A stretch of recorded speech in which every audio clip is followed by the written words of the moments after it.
I've got an itch I can't scratch, I'm missing a piece that completes a whole part of me, an open wound scar to see. Everybody come here, gather round, welcome to the freak show, the best in town. What the hell's wrong with me? I don't get along with anybody, honestly.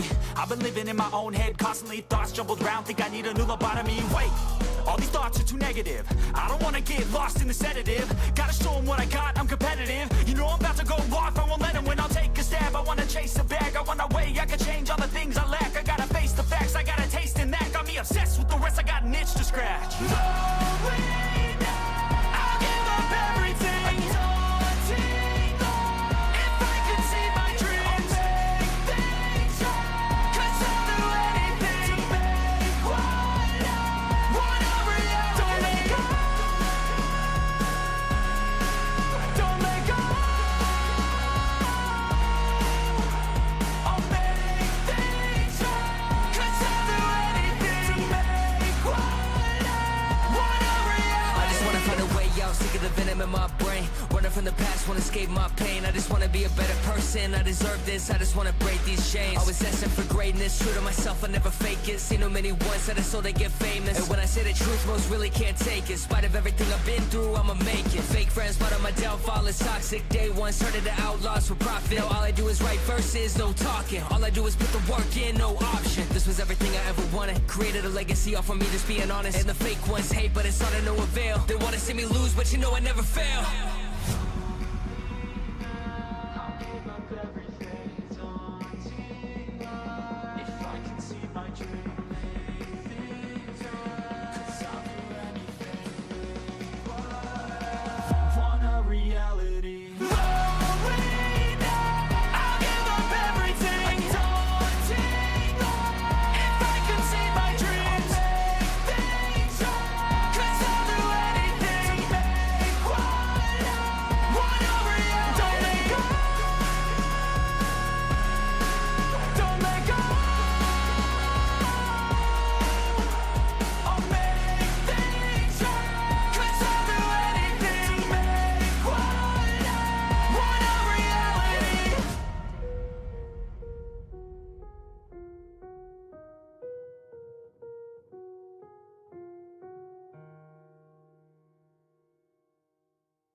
We have new lights in the background, guys.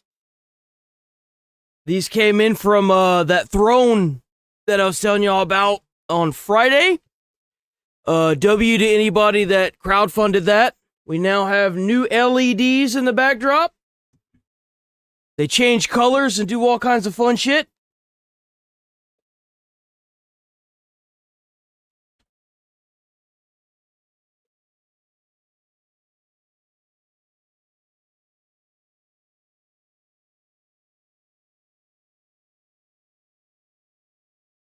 I have fantastic news.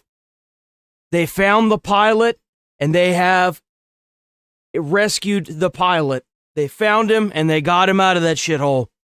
W, United States government. We're going to look at that a little later. But, W, United States government.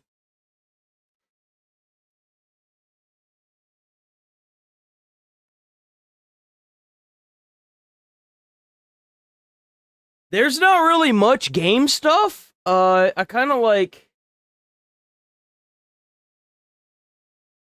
look through it a little bit. There's not really much of anything. If you guys have ever seen this Where Winds Meet, this game is free to play. That'd be about the only thing. I got something pulled up on another tab. That's Immortal Shell. So.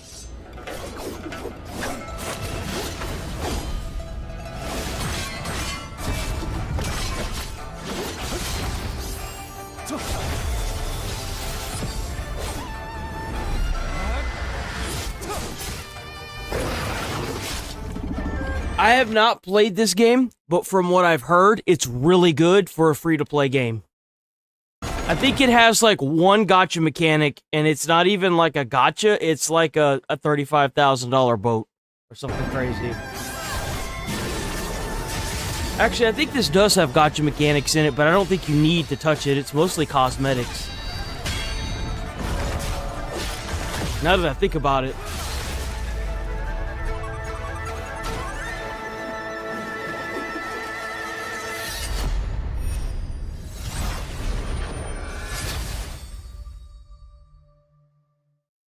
But the entire game is free to play.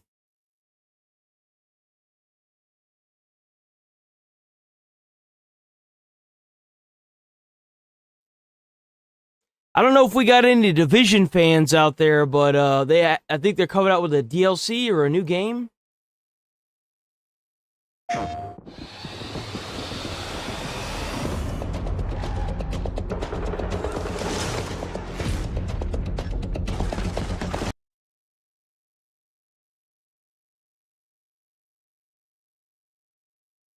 Bro, why does this look like COD multiplayer maps? See if you got the damn dog.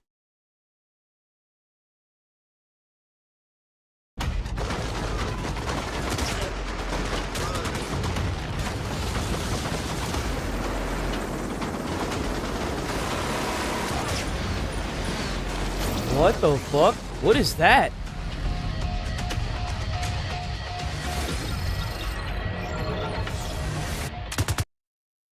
That music, man, I can sense the copyright in the air.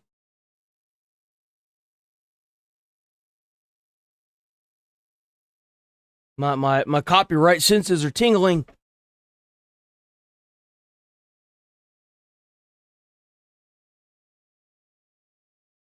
Oh yeah. Happy Easter, everyone. W to everyone that stuck around. I want to say W to all y'all. I want to thank y'all because of y'all. I'm going to be able to afford to get me some Red Lobster today with my fiance. So, thank y'all so much for all the love that I've been getting over the past couple months. Y'all have been blowing this shit like great, blowing this shit up. It's been crazy. It has been absolutely crazy. Thank all of you so much for everything y'all are doing. Y'all are absolutely destroying it.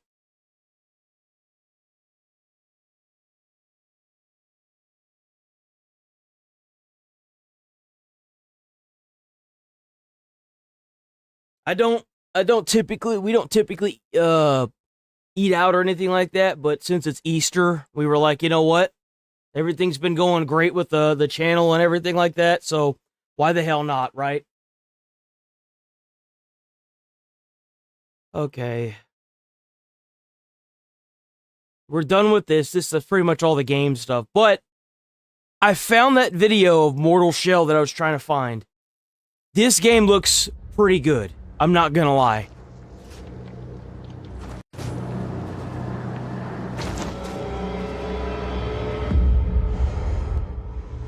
Look at that armor. Even now, it spreads. Oh, what the fuck? Devouring futures to prolong its own existence. Devoid of meaning. It is endless. That's why she made you. To tread the unfound path. Oh, that's sick. Foul passenger, he's the poison in your mother's heart. You must become the cure.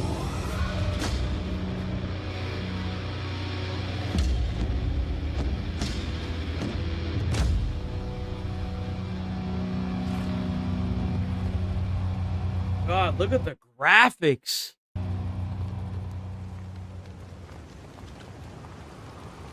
Is that a gun? Wait a minute. It just registered to me that this was a big ass gun. Holy shit, talk about a hand cannon. Bro's got fucking that shit's encased in concrete. Holy crap. Jesus, man. Bro, you run out of bullets and you can use that as a weapon. Fuck. The size of the barrel on that motherfucker, dude.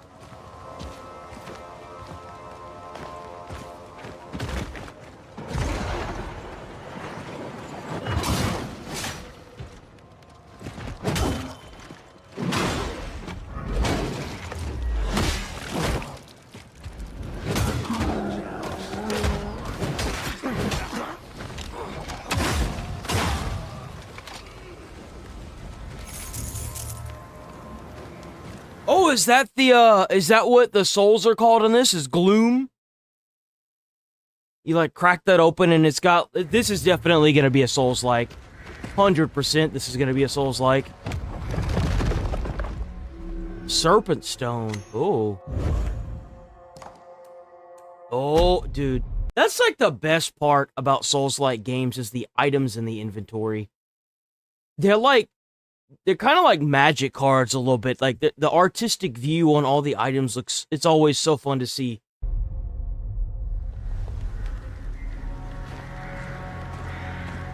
Is that the hammer that shoots the bullets? Why the hell does it have spikes on it?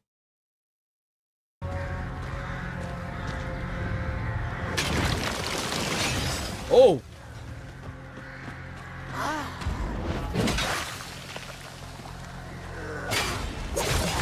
Oh.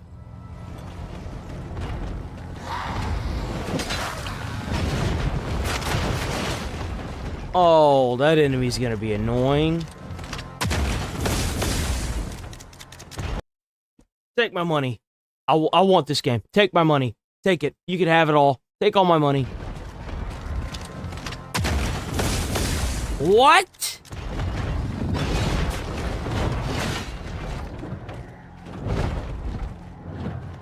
Oh man, come on, why didn't you kill that thing? I like the parry system.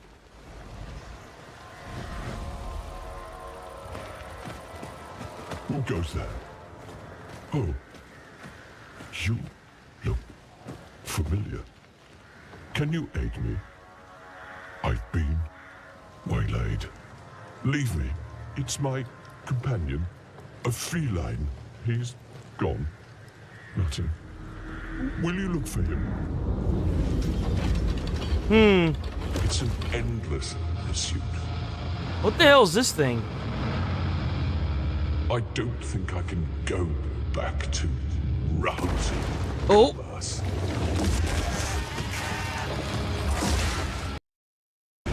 Commerce.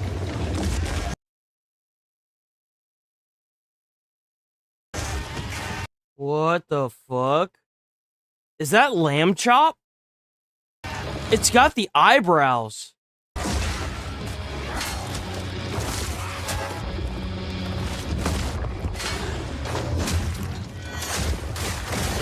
Damn! If he's been harmed, I don't know what I'd do. Keep an eye out, please.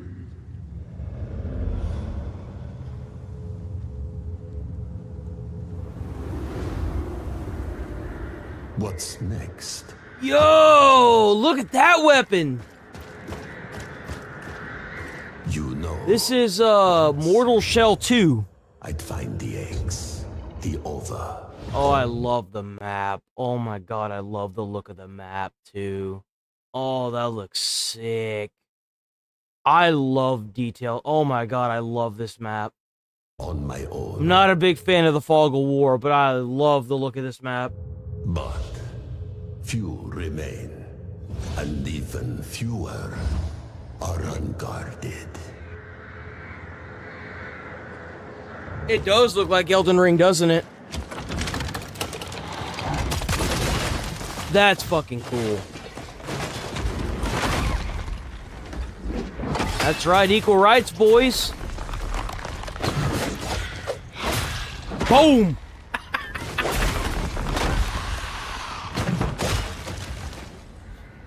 Man, this guy sucks. Hey, you ain't ever used a big weapon before, bro?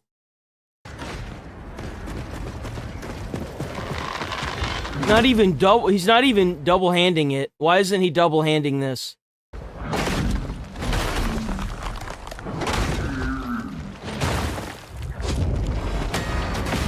Oh.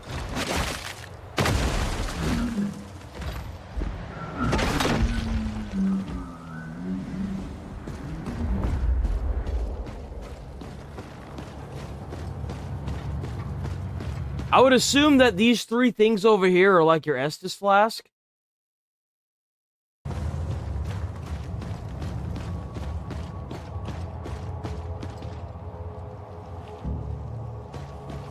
Oh. Oh. I hate these kind of bosses.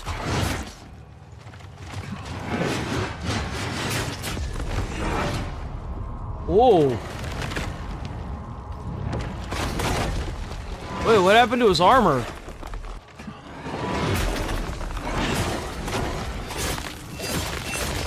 Oh!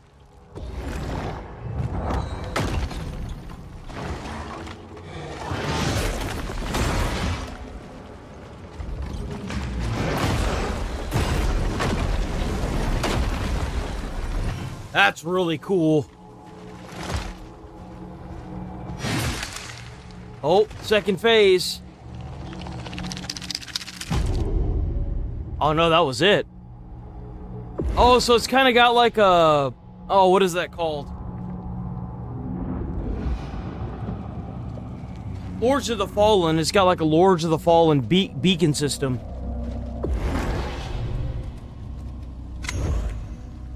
Oh. Oh, that's cool. So it's not like armor sets, they're individual like creatures, I guess. That's cool.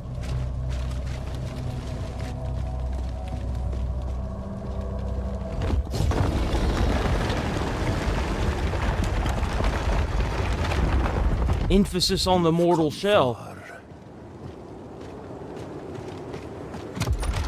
Look. You're nervous? That's crazy. What? Get used to it. Now go. That's cool. That's a really cool fast travel system.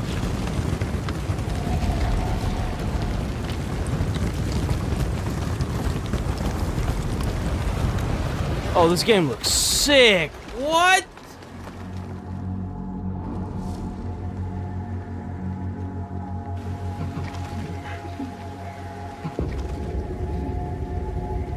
I don't think this trailer has a lot of music to it, and I'm kind of happy about that, because that's less that I have the stress about when it comes to the copyright. It's one less thing I have to do. One less thing I gotta deal with. Oh, fuck that enemy. That enemy looks like an annoying piece of shit. Fuck that enemy, man. That enemy looks so goddamn annoying. Oh! Yo, the like, I don't know if that's like a finisher to a combo, but the fact that you could press and hold whenever you, like, you can double hit the square button, or like the light attack, and then you could press and hold the heavy is insane.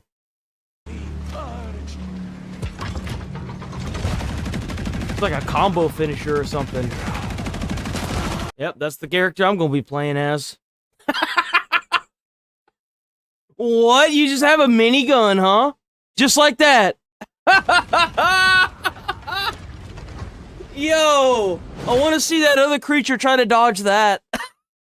Oh, you moved over here. Let me just move the cursor a little bit. Oh! Oh my god! Yo!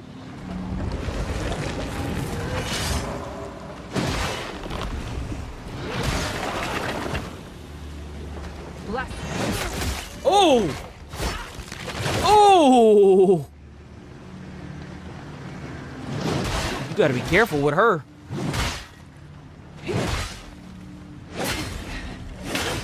Oh, that parry system looks fucking legit. Oh!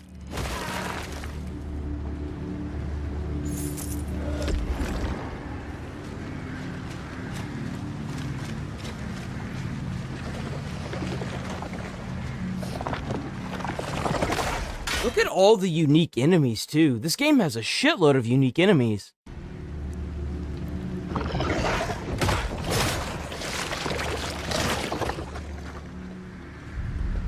That looks painful.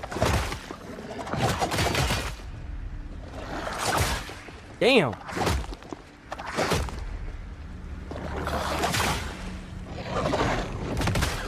Oh, you trying to stagger it? Oh, I love that there's a stagger bar. Oh!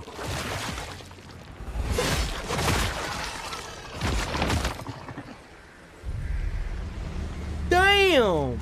So not only... So you can perform a finisher when you stagger enemies. That's cool.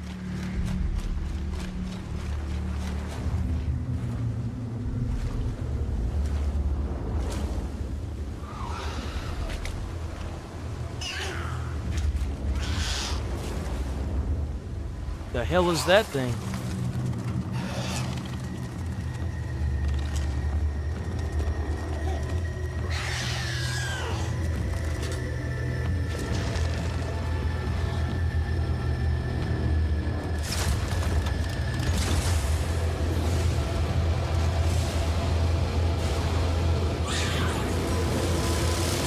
What the fuck?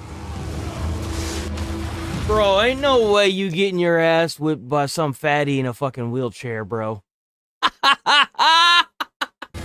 Yo, what?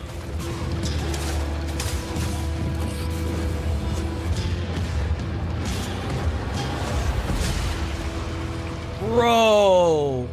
Oh, I'm totally getting this, by the way. Holy crap. Look at that. Yo, I'm totally getting that. Totally getting that. Holy crap. All right, to the amazing news.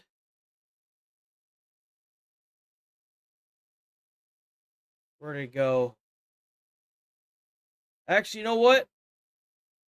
Let's cover Clav. Do I want to cover Clav today? Oh no, that's fine. That's not what I thought it was. Yeah, we're not gonna look at that. Where is? See, there's Asman, King Charles. There we go. What many are calling an Easter miracle. The second American airman who is missing for 48 hours behind enemy lines has been rescued. Let's go! Let's go! They got him, boys! President Trump calling it one of the most daring search and rescue operations in our nation's history. That's right. It's amazing. Yeah. Chief Foreign Correspondent Trey Yanks has the latest from Tel Aviv. Trey, we woke up to this morning, and we thought it was only news from now on. Easter miracle. What a remarkable rescue operation. Well, and maybe Tell a us little what bit of you know internet about drama. it. Yeah, guys, good morning and happy Easter. The U.S. crew member who was missing... Damn, so that means that they shot this plane out of the sky, and they still couldn't get their asses in gear to find him, huh?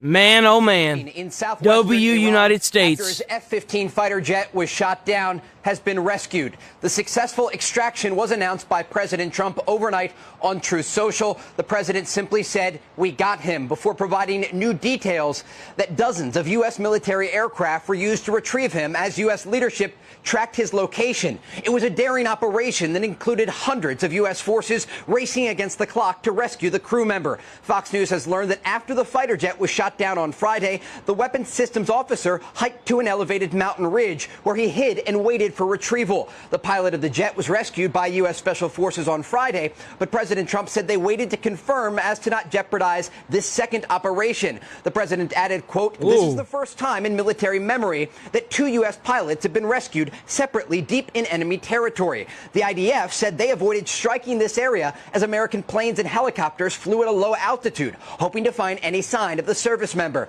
Israeli forces, however, ramped up airstrikes over the weekend. So they had gotten his ass on Friday. And in other areas, targeting Iran's petrochemical plants. Israeli Prime Minister Benjamin Netanyahu added this about the operation. I promised you that we would continue to crush the terrorist regime in Tehran, and that is exactly what we are doing. After we destroyed 70% of their steel production capacity, it serves as raw material for their weapons. Today, we struck the petrochemical plants. While Israel went on the offensive, they also took numerous incoming ballistic missiles over the weekend. Despite mostly hitting civilian targets in Israel, I mean, they've been doing that since day one. These people don't know how to aim those missiles. I think it was blind luck they managed to knock that F-15 out of the sky. Iran has threatened to let's be honest here. with newer, more advanced missiles. They're also threatening to shoot down additional U.S. planes. The enemy should know that we rely on new air defense systems built by the young, knowledgeable, and proud people of this country, unveiling them one after another in the field. Was that before or after you took their kids and made them fight as child soldiers? We will certainly achieve full control of our country's skies and prove the humiliation of the weak enemy to the world more than ever. Weak enemy? I don't know about that. The Iranians can say what they want. The reality is thousands of U.S. and Israeli sorties have flown through the skies of Iran, striking military targets across the country. And I bet they so ass hurt now that they can't get that pilot and use them as leverage. I bet they're so sore. Tonight, the excellence of the U.S. military on display, sending special forces in to rescue that crew member. Guys? Trey, the excellence is an understatement. This is by far going to be one of the combat search and rescue missions, a CSAR, that will be studied for years to come in the complexity. I can already see the movies, boys. I can already see the movies. Of the number of personnel and service members that were involved. We hear the CIA helped locate. We know special forces were on the ground. Tuesday is power plant and bridge day in Iran. Sort of deception ruse. Yep, they found them. They've successfully extracted both the pilots. 100% victory on the downed F-15, by the way. To throw the Iranians off. Talk to us a little bit about what you know about the complexity of what it took to pull this off. Yeah, absolutely. This was an incredibly complex operation. I've been speaking with Israeli officials asking what role the Israelis played in this operation, and they continue to just give credit to the American forces, saying that when one pilot in the region is shot down, it's everyone's pilot and job to rescue them. What took place? You're damn straight, man. Why can't the police in Minneapolis be like the fact that they? Never mind. Let me stop. Was nothing short of extraordinary. The CIA was using deception tactics on the ground to make the Iranians think that they'd already located the pilot. Remember this. Yo, oh my God, dude, the United States is OP. They're making they're sending out false signals to make these dumbass fucking third worlders think that they actually caught the pilot. Bro, how do you still fight this war and think you're gonna win this?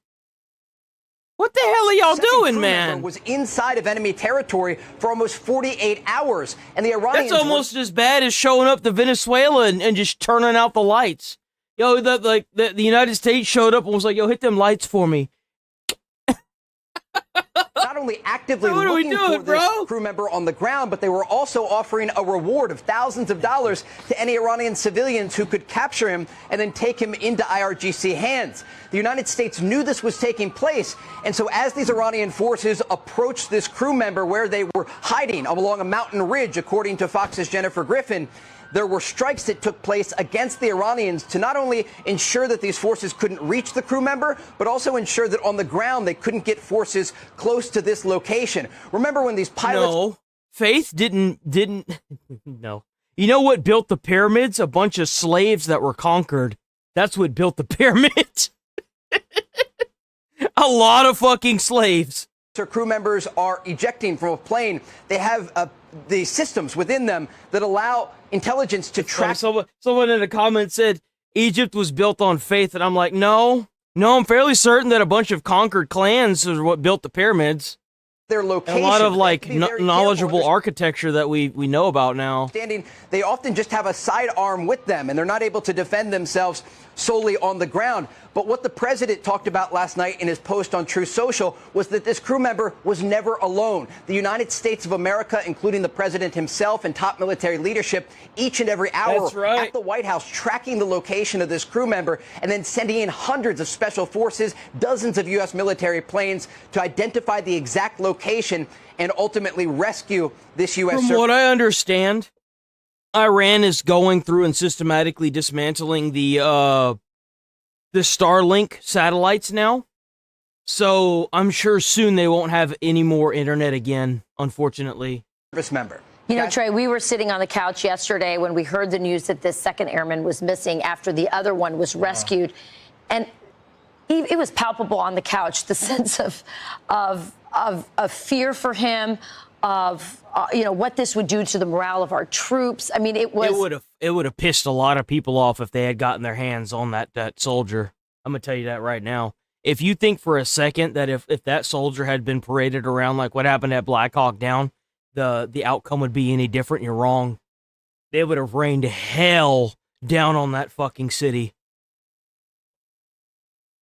It was palpable. As you said, there was a $60,000 bounty on the head. We were worried that if, he was found by the Iranians, that if he was alive. It's crazy that their market is so jacked that they can, just imagine if an Iranian pilot was shot down, how much money the government would be able to fork up for that.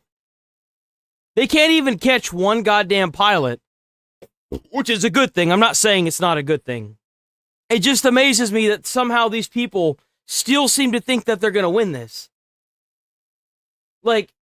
You had people from, they were posting AI videos of this stacked fucking pilot, jacked motherfucker, handcuffed on a table or in a fucking child's desk or something.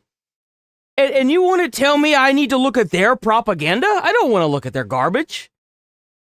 What the fuck? They were already posting about it. They would do something to him, or if he was dead, that they would desecrate his body.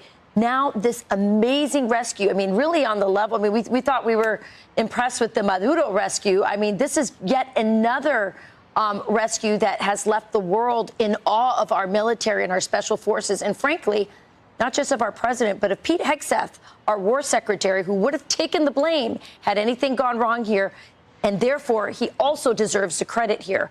Talk to me about what this does to the war, the prospects of the war, the morale of the troops, and what it looks like moving forward now that this amazing thing happened. The rescue. Nothing changes. Nothing changes. Absolutely nothing changes. Why is she so hell bent on this morale thing? Where's the other guy?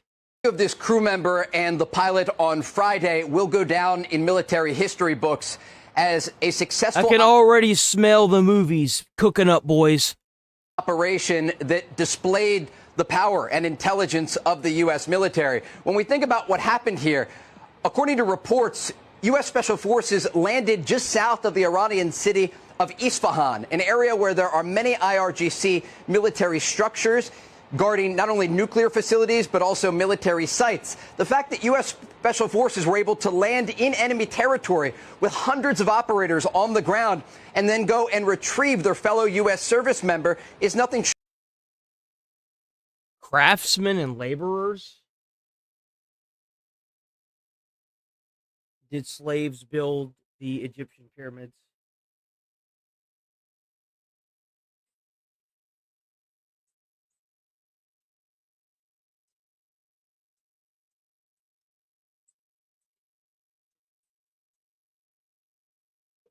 I was wrong, and I'm sorry. I'm being genuine. I was wrong, and I'm sorry. I will read the entire article because I was wrong, and I'm very sorry. I'm very sorry. That was my fault. No, slaves did not build the Egyptian pyramids. Archaeological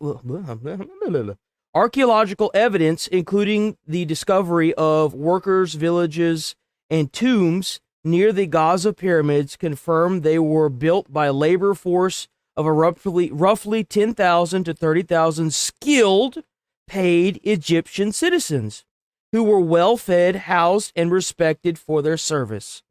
Well-paid Egyptian workers. See, it's okay. I'm human. I get it wrong sometimes. My bad. Good thing you called me out on it. Short of extraordinary, because again, it speaks to the intelligence behind the scenes, not only to locate where this individual was and hiding in a ridgeline, but also to get those special forces in and then safely extracted. Now, we do understand that at least one U.S. transport plane. Where the hell did I hear that from then? Where the hell did I hear that from? Maybe that's like a common misconception or something? Huh. That's crazy. Had a malfunction on the ground, and it was ultimately destroyed by U.S. forces as to make sure it didn't fall into the hands of the Iranians. But again, when you think about the coordination... Well, it's most likely because it was American archaeologists. I mean, let's be honest here. If you've got a bunch of people that are running around the world, like especially in Egypt or something, and they're archaeologists, they're always gonna verify, triple check, quadruple check everything before they make an archaeological statement like that. Especially if it's like gonna be a worldwide fact, they're gonna make sure that whatever they're doing, they're trying to do correctly. I mean, they said that maybe that's what I'm confused about. Maybe it was the Great Wall of China that was built by slaves. In fact, they would let the slaves die and they put them in the mortar. So like maybe that's what I'm thinking of. And maybe I somehow along the way in my years of aging was like, maybe those two things are connected or like, you know, the same principle, but it's not. It's not the same principle. I don't really think they covered the pyramids all that much whenever I went to history. I don't know. Maybe I just blanked on that section. I don't fucking know. But, damn, I was going somewhere with that. I mean, maybe it's because like if they were trying to hide that, I mean, China did it. Why hide it? It doesn't make any, like, it happened back then. There's no reason to hide that. It's done and over with. Like the empire either went under or, you know, just died out. What took place? They just don't have a reason to hide it. On a variety of levels that combined intelligence, special forces operators, and also the ability of the U.S. military from the ground and the air to ensure that these forces could get in and rescue this crew member and then safely get out of Iranian territory. As all of this was taking place, we understand the president was working in the Oval Office along with top generals and military officials to ensure that the operation moved forward smoothly. You speak about the Secretary of War, Pete Hegseth, and others. There were contingency plans for this to take place. I'm told by Israeli officials they were surprised this didn't happen earlier, just given the thousands of flights that were taking place over Iranian territory. But again, they were prepared for this possibility, and this perfectly executed mission allowed this U.S. service member to get out of Iranian territory safely, along with the special forces. I wonder if there's more to this than what they're saying. I wonder if they're gonna wait for this war to be over. What I'm saying, I wonder if civilians help this pilot, and they're not gonna say any more about it because they're scared that the civilians that helped him could end up, getting dead. I kind of wonder that. I wonder if he was able to do this by himself, or if he had help from any of the, the actual citizens around that went in to rescue him. This does also speak, though, to the air superiority of the United States over the skies of Iran. To be able to get hundreds of U.S. special forces on the ground to conduct this operation shows that the Iranians do not have control of their skies. They still have some air defense systems, and they can shoot. I mean, they were using fucking handguns to shoot at Black Hawks. I mean, yeah, like helicopters. What the hell are we doing, bro? Hey, come on, what are y'all doing, man? Somebody, all y'all shits got blown up, so all y'all can do now is shoot at the helicopters with handguns? Like, if you had a substantial force left, why wouldn't you have immobilized them the minute you had all that low-flying air and start knocking people out of the sky? You didn't because you don't have anything left. From what I understand, the ICBMs that they're launching are part of a mobile, like a missile pad or some shit like that, that is using tunnel systems to get around, which is the reason why they haven't been able to find the fucker yet. So, I mean, they definitely prepared for this, but I still don't think that they were ready for the amount of deletion that happened on the surface. I don't think they're gonna have anything left once these tunnels get blown up, once these ICBM launchers get blown the fuck up. I think after that, they're going to be completely toasted. They probably won't surrender because, like, I mean, let's be honest here, they're in such turmoil right now, they're just shooting missiles at whatever they can hit. I don't even know if they have, like, one ruler over everything. I still don't think they announced if the guy was alive or dead because they're trying to keep that under wraps. Do they even know what they're doing anymore? at U.S. planes. But again, there are thousands of sorties flying over Iran. Since Operation Epic Fury began, there was this one incident. But again, U.S. Special Forces going in and executing the operation just as they planned. And again, this will go down in the history books as a successful U.S. military operation to rescue not only the pilot on Friday, but this crew member overnight. Hey, Trey, real quickly, I just want to get... I wouldn't be surprised. I mean, if you don't have missile systems and you have to get all hands on deck, the best thing that you could do is try to repair these tunnel systems. I'm sure that these tunnel systems most likely stretch all across the Middle East. Like, these people aren't as stupid as a lot of people want to give them credit for. I mean, obviously they've got a lot of contingency plans for all of this happening, but I think that they were definitely way too like this regime. If things actually go the way it should, and everyone, including the U.S. people that think about this war, get what they want, which is the full systematic removal of the IRGC, will go down in history as not a joke. It'll go down in history as one of the biggest mistakes in war, because they were way too overconfident in their capabilities, and they thought they could hold their own against the U.S. But at the end of the day, when you're taking pot shots at an F-15 and you just so happen to knock one out of the sky, I think they also hit a Warthog, but the helicopter or the plane prior to that had system malfunctions, so that it went down on its own. Like, the fact that we've flown as many jets and planes over Iran and have only, lost 3 planes is impressive. Even like at like a basic standpoint of with how much air traffic is going on over there, the fact that these planes haven't even malfunctioned and went down, well, I mean, it's still impressive. To weigh in on this. Because you have to keep in mind that most of these jets, they get flown for what, maybe 2 hours a day for testing and training, and then they sit in a hangar for the rest of the damn day. So it's, it really goes to show you. About the coordination and the collaboration between the U.S. and our partners in Israel, does that continue even beyond what people are going to be hearing about with respect to this particular rescue? And I'm asking that because I have seen the coordination at a level that I don't think many people understood. Not just the high-level coordination between our two sides, but also the technical and the granular how's it going, Winters? that have been happening to make sure that rescues like this could happen as well. Oh, yeah, no, the amount of miles and hours these guys are spending up in the air right now it's insane. I mean, let's be honest here. It's insane.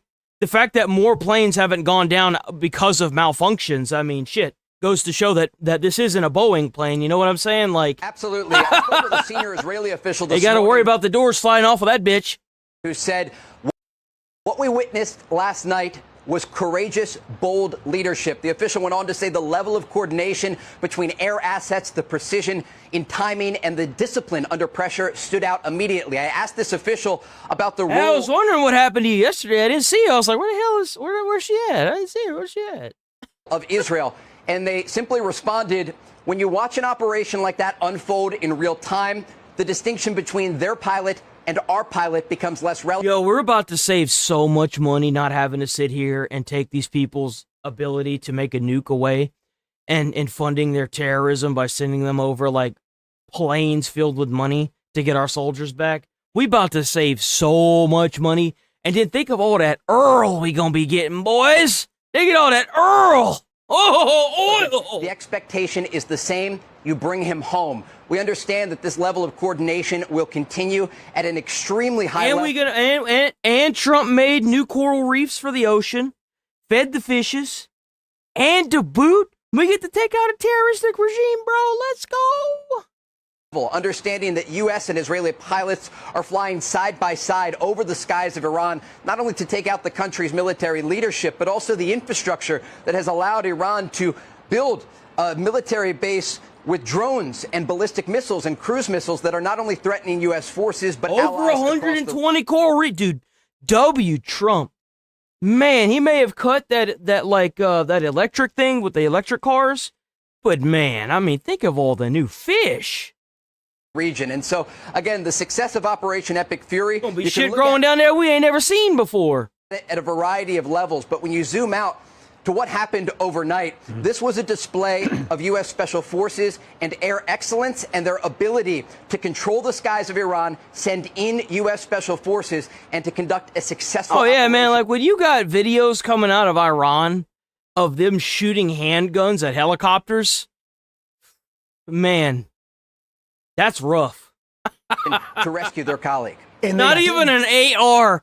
Handguns, bro. They did so, Trey, without a single casualty. Yeah. That is what is remarkable. Let me just... Yet another successful mission with 0 casualties. Man, can't even shoot down a damn plane without fucking it up. That is rough. This has been going on for a month now. How the heck... Dude, like, the amount of mental gymnastics you have to think that this is, like... I just can't. Move it forward a tad bit, though, and ask you if you have any sense. We are now 24 hours away from the president's deadline. Otherwise, Iran has been told they will face total obliteration. There, negotiations about Iran coming to the table. Do we have any sense for how now, after this successful mission, it may impact the negotiations as the clock ticks on the president's deadline tomorrow? It's tomorrow? As the clock ticks on the president's deadline tomorrow. I feel like Trump should take this as a sign that these people were willing to put out a $60,000 bounty on an American pilot, that nothing has changed. These people do not care. They were ready to get their hands on one pilot simply to change the negotiation tactics in this. You cannot trust these fucking people. You cannot make deals with terrorists. Stop doing it. What's remarkable is that more than a month into Operation Epic Fury, Iranian officials still don't appear to be taking President Trump at his word, despite the fact that every time he says he's going to do something, he does it. And given the opportunity for diplomatic de-escalation, the Iranians just are not taking the olive branch that the president is giving them. They didn't take it before Operation Epic Fury began, and it doesn't appear that they're taking it now. Despite the reports that they're willing to engage in negotiations, they are still launching drones. No, bro, fuck their negotiations. They're going to keep those negotiations for like 2.5 years and then continue doing what they're doing the second Trump's out of office, because the next person we're going to get, if it's not going to be JD or Marco Rubio, it's going to be I know that JD... See, I don't even know if that's true, because I've heard that JD said he wasn't for the war in Iran, but I haven't seen him make any statements negatively saying he doesn't want it. So, like, I don't know if that's just, like, the fake media narrative or what, to try and put, like, wedges in between the administration members. I don't know. But we don't know. We need to deal with what we have right now, right the fuck now. Because these people are completely crippled now. They have no air traffic. They have no radars. They barely have missiles. Like, come on, like, why the hell wouldn't you just annihilate these people? And missiles Be done with it. Gulf countries like Kuwait overnight, and also... Like, I'm almost fairly certain that the next thing that Trump is going to start hitting is going to be like actual like infrastructure, like their electricity, water, more gas refinement facilities or oil refinement facilities. Like, they need to shut off their banks. You need to get in contact with these banks and shut off their ability to do banking. Like, completely cut these people off. Ballistic missiles at Israel just a few minutes ago, targeting the southern city of Beersheba. And so the president appears very serious in his willingness to target Iran's energy infrastructure and power grids. Yeah, he's already doing it. Yeah, so like, I feel like if this falls through in the next 24 hours, he's just gonna bomb the shit out of all their, their, like, we're literally gonna send these people back to the Stone Age. Given the fact that the Iranians are not de-escalating their attacks across the region, and if these special forces were not successful in their operation overnight, Iranian forces were trying to capture this U.S. pilot after the plane was shot down in southwestern Iran. And so at this point, the Iranians do not appear to be serious at the negotiating table, and the president taking to Truth Social over the weekend saying they have just 48 hours to change their tune. Did I read that right?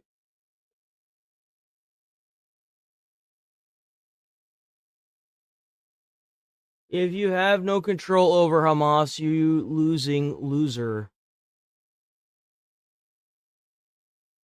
What do you think's going to happen in 24 hours whenever Iran doesn't come to the table and make a deal? Man, that island would be a good star on our flag, wouldn't it? What's the matter? You sad because we killing a bunch of terrorists in a foreign country? Well, hate to break it to you, but the regime will fall. Or these U.S. I want these regime members to not make a deal. I want them to get blown up because they're terrorists. The sooner we can liberate these people in Iran, the better off they'll be. Israeli strikes will ramp up in the hours and days ahead. All right. Trey Yingst, live for us in Tel Aviv. Here they come, boys. They smell the blood in the water. They smell the blood in the water. Here they come.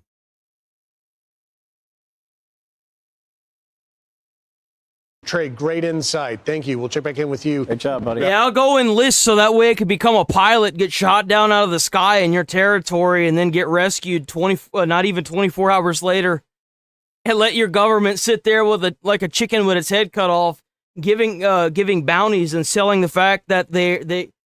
What if this pilot thing was just a way to see if the IRGC would do the right thing? And them putting a bounty on this pilot told the United States government everything it needed to know about this regime. What if it was all just a classified hoax to see if the IRGC would come forward and do the right thing? Good morning. Thank you, Trey. I'm Steve Ducey. I'm Brian Kilmeade. And I'm Ainsley Earhart. And click here. You got to change that name, bro. You got to get that name out of here. Pilot was found. The second pilot has been located. Evacuation in process. Context. So they did shoot down an F-15. I did see this. The missing F-15 jet pilot, don't worry. But we know now they rescued that pilot on Friday. We'll find him. Iranian state TV put out a request that if anyone found these pilots, they would offer a reward of $60,000. Dear and honorable people, please, if you capture the enemy pilot or pilots alive, hand them over to the police. This is you getting paid. You will receive a precious prize. Oh, this is them shooting at them. This scene right here told me everything I needed to know about the war. When you can't even load up the fucking missile launchers to take down a couple helicopters in your airspace, and you got the members of your own regime shooting at the helicopters with handguns. Man, that don't look good, does it? Damn, that don't look good. Is that it?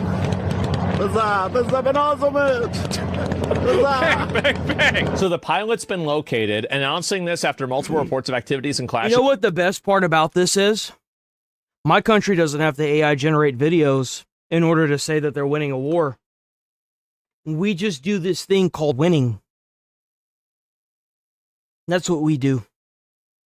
Within the region. Reports of a U.S. helicopter activity over southwestern Iran. They completely locked out the White House for the last 48 hours to focus on this. Twitter had a collective melty thinking Trump died. What's that, like the third time this year? This is embarrassing, by the way. This is completely embarrassing for the Iran government. Like, whether you like it or not, this is just a joke. It's a joke at this point. It is. You like, how do you even with this, you know? How? How did you find out over the weekend that you were dead? You see that? No.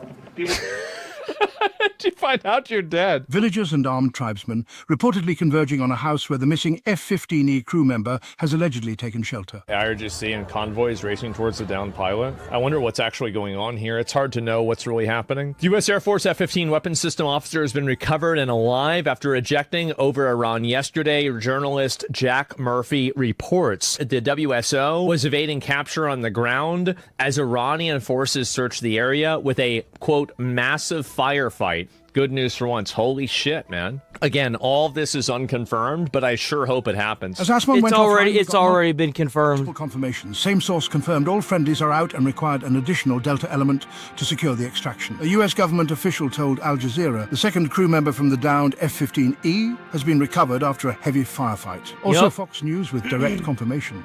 The second crew member of the downed F-15E fighter jet has been rescued, and he and the members of the rescue team that extracted him from behind enemy lines in Iran are all Damn, safe. so they had a heavy firefight? Oof. That don't look good for negotiations.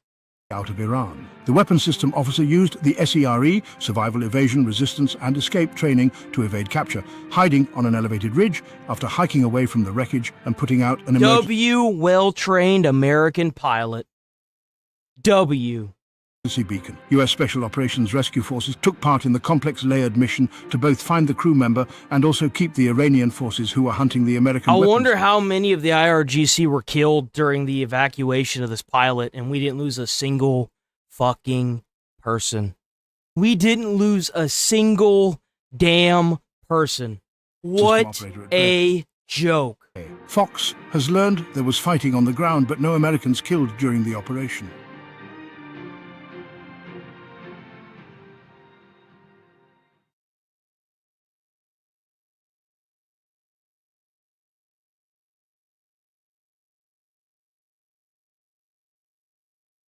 Oh, do we have another third worlder who's sad and who's angry in the chat? Oh, are you angry? Does the baby need a bottle? Does the baby want a bottle?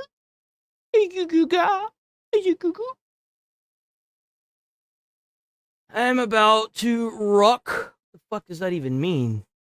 Just checking streams for news. Came across this Call of Duty coward talking about war as he sits in mama's basement getting fatter, armchair, quarter pounder back. Grow another chin, little boy. You're no warrior. I never said I was. I've definitely got more balls than you. Oh, fuck. What up? Oh, we got a generational schizo. Okay, hold on. Get out of mama's basement and enlist. Oh, man, we got a third worlder. How long you been here? 13 years. Oh, man, what's it like buying other people's accounts off of them or hacking them? That's crazy, man. What's it like being a third worlder? Go read your propaganda. Go read your commie propaganda. Maybe one day it'll become true. We got to get these people off the internet, bro. We got to ban these people. The job.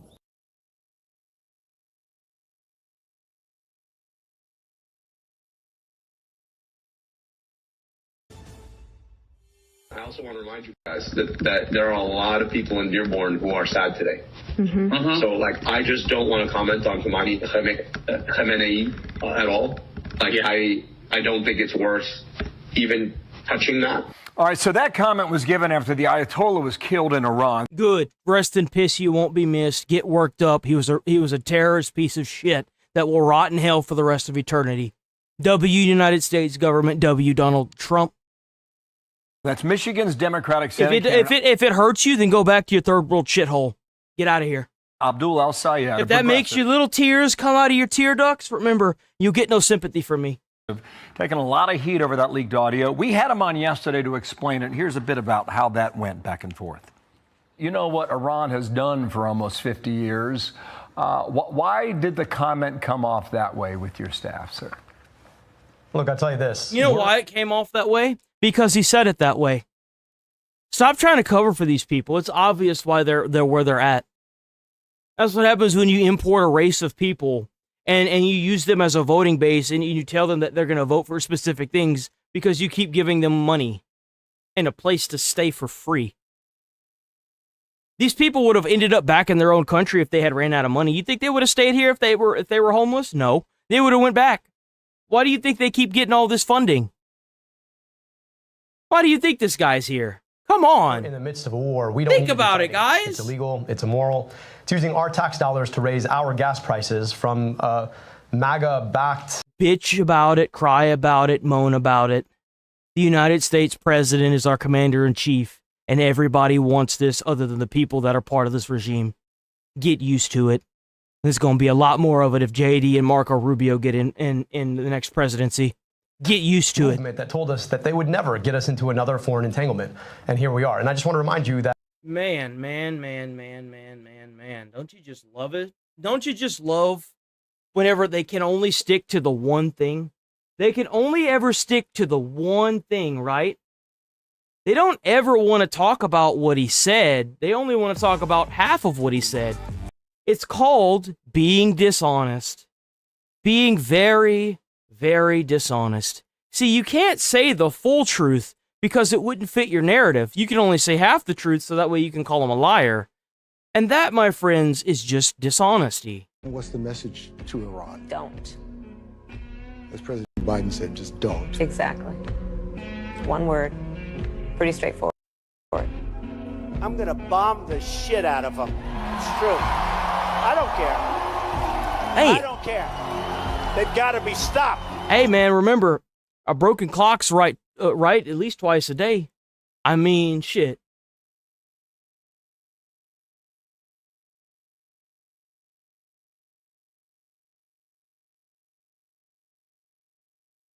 Where'd it go?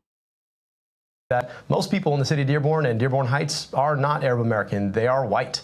And they're worried just like I am. And those should be the people. Wait a minute. Get us into another foreign entanglement.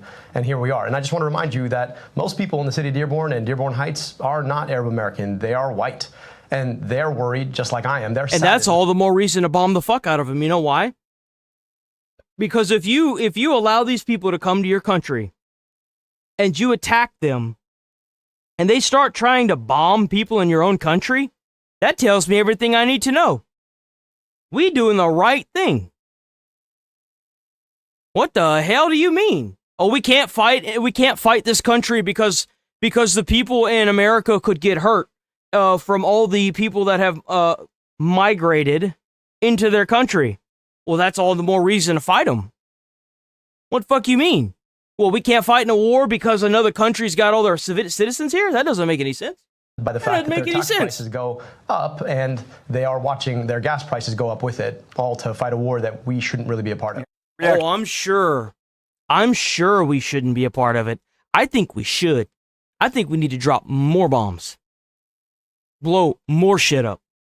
Now, Noah Rothman, senior writer, National Review. Noah, good morning to you. I look back at the last 4 presidential elections in a battleground state of Michigan. The average difference was 1.85 percentage points. It's still that really close. And he's betting that the progressive left lane in Michigan wins now with that approach. How do you see it, Noah? Yeah, that's what he needs in order to win the primary race, which is very tight. It's a 3-way race between Democrats. Yeah, sub to the channel. By the way, happy Easter. Hope you're having a good Easter today. I'm gonna call it Easter because I live in a Christian country, whether you like it or not, or like a God-fearing country. That's why it's in our Pledge of Allegiance. That thing that they don't make these kids do anymore that needs to come back. So I'm gonna say Christmas and Thanksgiving and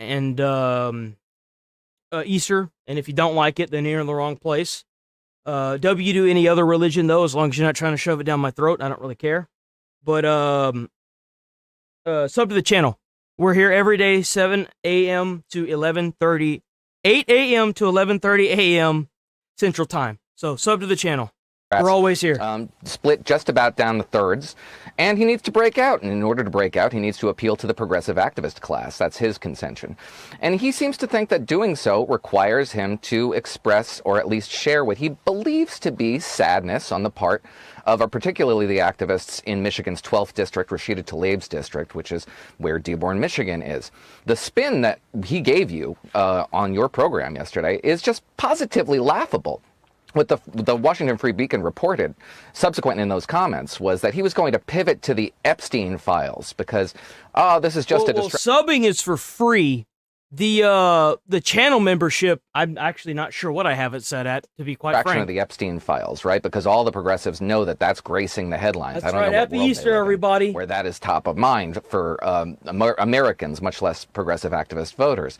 But that's where he landed on. And now he's pivoting to, well, they just really don't like regime change wars, because everybody can remember the outpouring of enthusiasm. Because, I don't understand why you wouldn't like regime change wars. If we have to mass import a group of people because their country sucks, wouldn't it make more sense to force regime change so they're not trying to come to the greatest country in the world? Why don't we, as the greatest country in the world, share the love? Why don't we fix their country so that way they also have a good country and they don't have to flee it? How is regime change a bad thing? Or hostility, rather, to the Venezuela raid. Thanks for the 200 joules. Maduro, right? No, you can't. And maybe the constituents are frustrated with America's intervention abroad broadly. Maybe they are. Or maybe this candidate just is. And he's projecting... 20 bomb! Hold on. Happy Easter, everyone. Beautiful day out here. I hope everyone is doing well. Got candied ribs. Oh, bro. Oh, that sounds so good. Candied ribs, German fried potatoes going. Oh, dude, and your home cook. Oh, bro. Man, that sounds like a damn good BBQ to me. Whoo, I bet that smells so good. Bro, you're going to have people sitting out there salivating, bro. His own hostility and frustrations onto these voters. I think what you saw was an expression of Saeed's hostility. I believe he believes what he was saying. I guess the argument I'm making is that I don't know if he can win with that sort of approach in Michigan. Meanwhile, in California, you got a really interesting primary shaping up there, okay? There are at least 10 candidates. Most of them are Democrats. But apparently they're getting a bit uneasy about the outcome. Here's what a Democratic strategist is saying about the Golden State. He's saying, we know there's risk ahead, a 15% chance of calamity. It's not a 15% chance of stubbing your toe. It's a 15% chance of losing the governorship, losing the down ballot. What's the matter? Are you mad? Hold on. I'm making great arguments for greater Israel so far. I don't give a fuck about Israel. Fuck Israel. Who the fuck cares about... When have I said anything about Israel? I love how that's the cope here. Oh, well, he's advocating for this, so is... Nah, I guess if we go and attack Cuba to force regime change, that's Israel too? What about Venezuela? I'm sure Venezuela had everything to do with Israel as well, right? Yeah, I'm sure. Uh-huh. Whatever you say, man. Fuck Israel. I don't care about Israel. Think about how many soldiers have been captured and killed, how many Americans have been killed. And they sit there and scream death to America, and they want to make nukes and ICBMs. Fuck them. I don't care about Israel. Fuck Israel. I'm sorry, but it's just kind of patriotic to blow up a bunch of terrorists. I don't see how it's not. Ballot races. That's according to Paul Mitchell, who's a strategist. You scream death to America, and America's going to bring death to you. I promise you. Looking at that state, Steve Hilton's fighting for on the Republican side. How do you see this today? Could it go? Tired of all these people shit talking Western culture, shit talking America, and yet they want to flee here, or they want to try and colonize us. Get the fuck out. Get out. The red team. There's a real possibility that this blanket primary... They want to make you hate your culture as an American, as a fucking patriot. Fuck you. You don't like it here? Then get out. I live in the best country in the world. You do too, if you're here. You know how I know? Because you can sit there and say stupid comments in my chat and you ain't got to worry about the FBI showing up to your damn door and removing you from the gene pool, bitch. Enjoy your freedom. Candidates compete for these nominations end up nominating 2 Republicans because the Democratic vote is so broken up over all those candidates you see there. This is the problem with blanket. All right. Oh, man, that's crazy. Is Israel connected to Cuba? I don't fucking know if they're connected to Cuba. How the fuck am I? Why do I care? I'm more right than you. How can you be more right if the other 2 things that you said were so bad that YouTube had to censor it? This isn't me. This is a YouTube thing. That means that it's held for review. I certainly hope that the people that are typing this stuff realize that I'm not the one that reviews these comments. YouTube does. YouTube is going to determine if they're going to suspend your account when you type this stuff. You do realize that, right? Whenever this pops up, it means that what you said was bad enough for YouTube to hold it under review. You need to be careful, man. You sitting here calling people names, YouTube's terms of service are freaking wacko. They're incredibly, incredibly strict. You need to be careful what you're typing.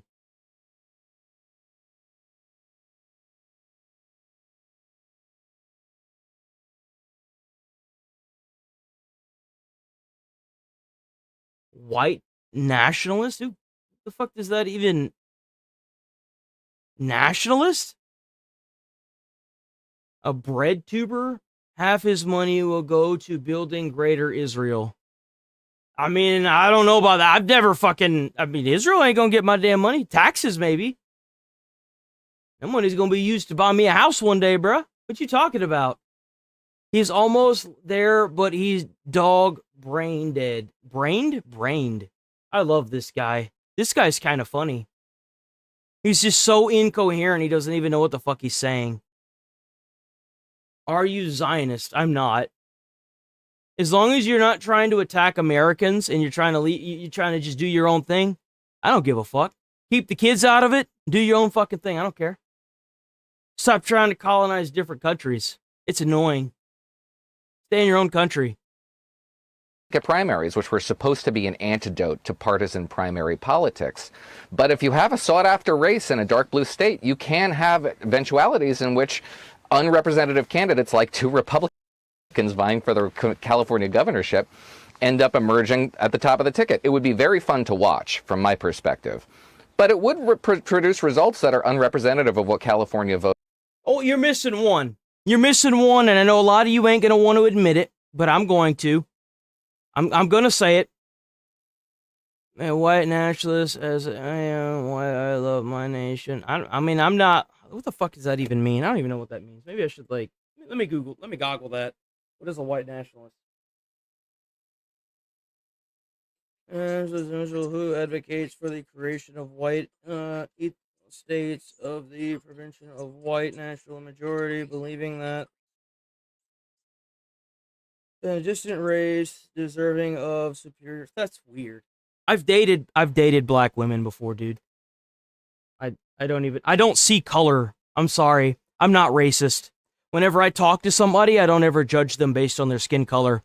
You know how you can tell if someone's racist? Whenever they immediately make statements like that. Whenever they say, oh, well, you're a white nationalist. Or, oh, it's because they're... No, dude. You realize that Romanian people are also white? I've seen a lot of Asians get deported from that Toyota plant. A lot of black people got deported for doing shit they shouldn't have been doing in Minneapolis. Deal with it. I'm not a white nationalist. I think there's a lot of... I got a taste, all right? I'm not going to say what it is, but I think you can understand where I went with that. Like, I'm not a white nationalist. I'm actually not racist at all. I think that if somebody brings race into an argument, you're racist. You are. That's just how it is. You know how you solve racism? Stop fucking talking about it.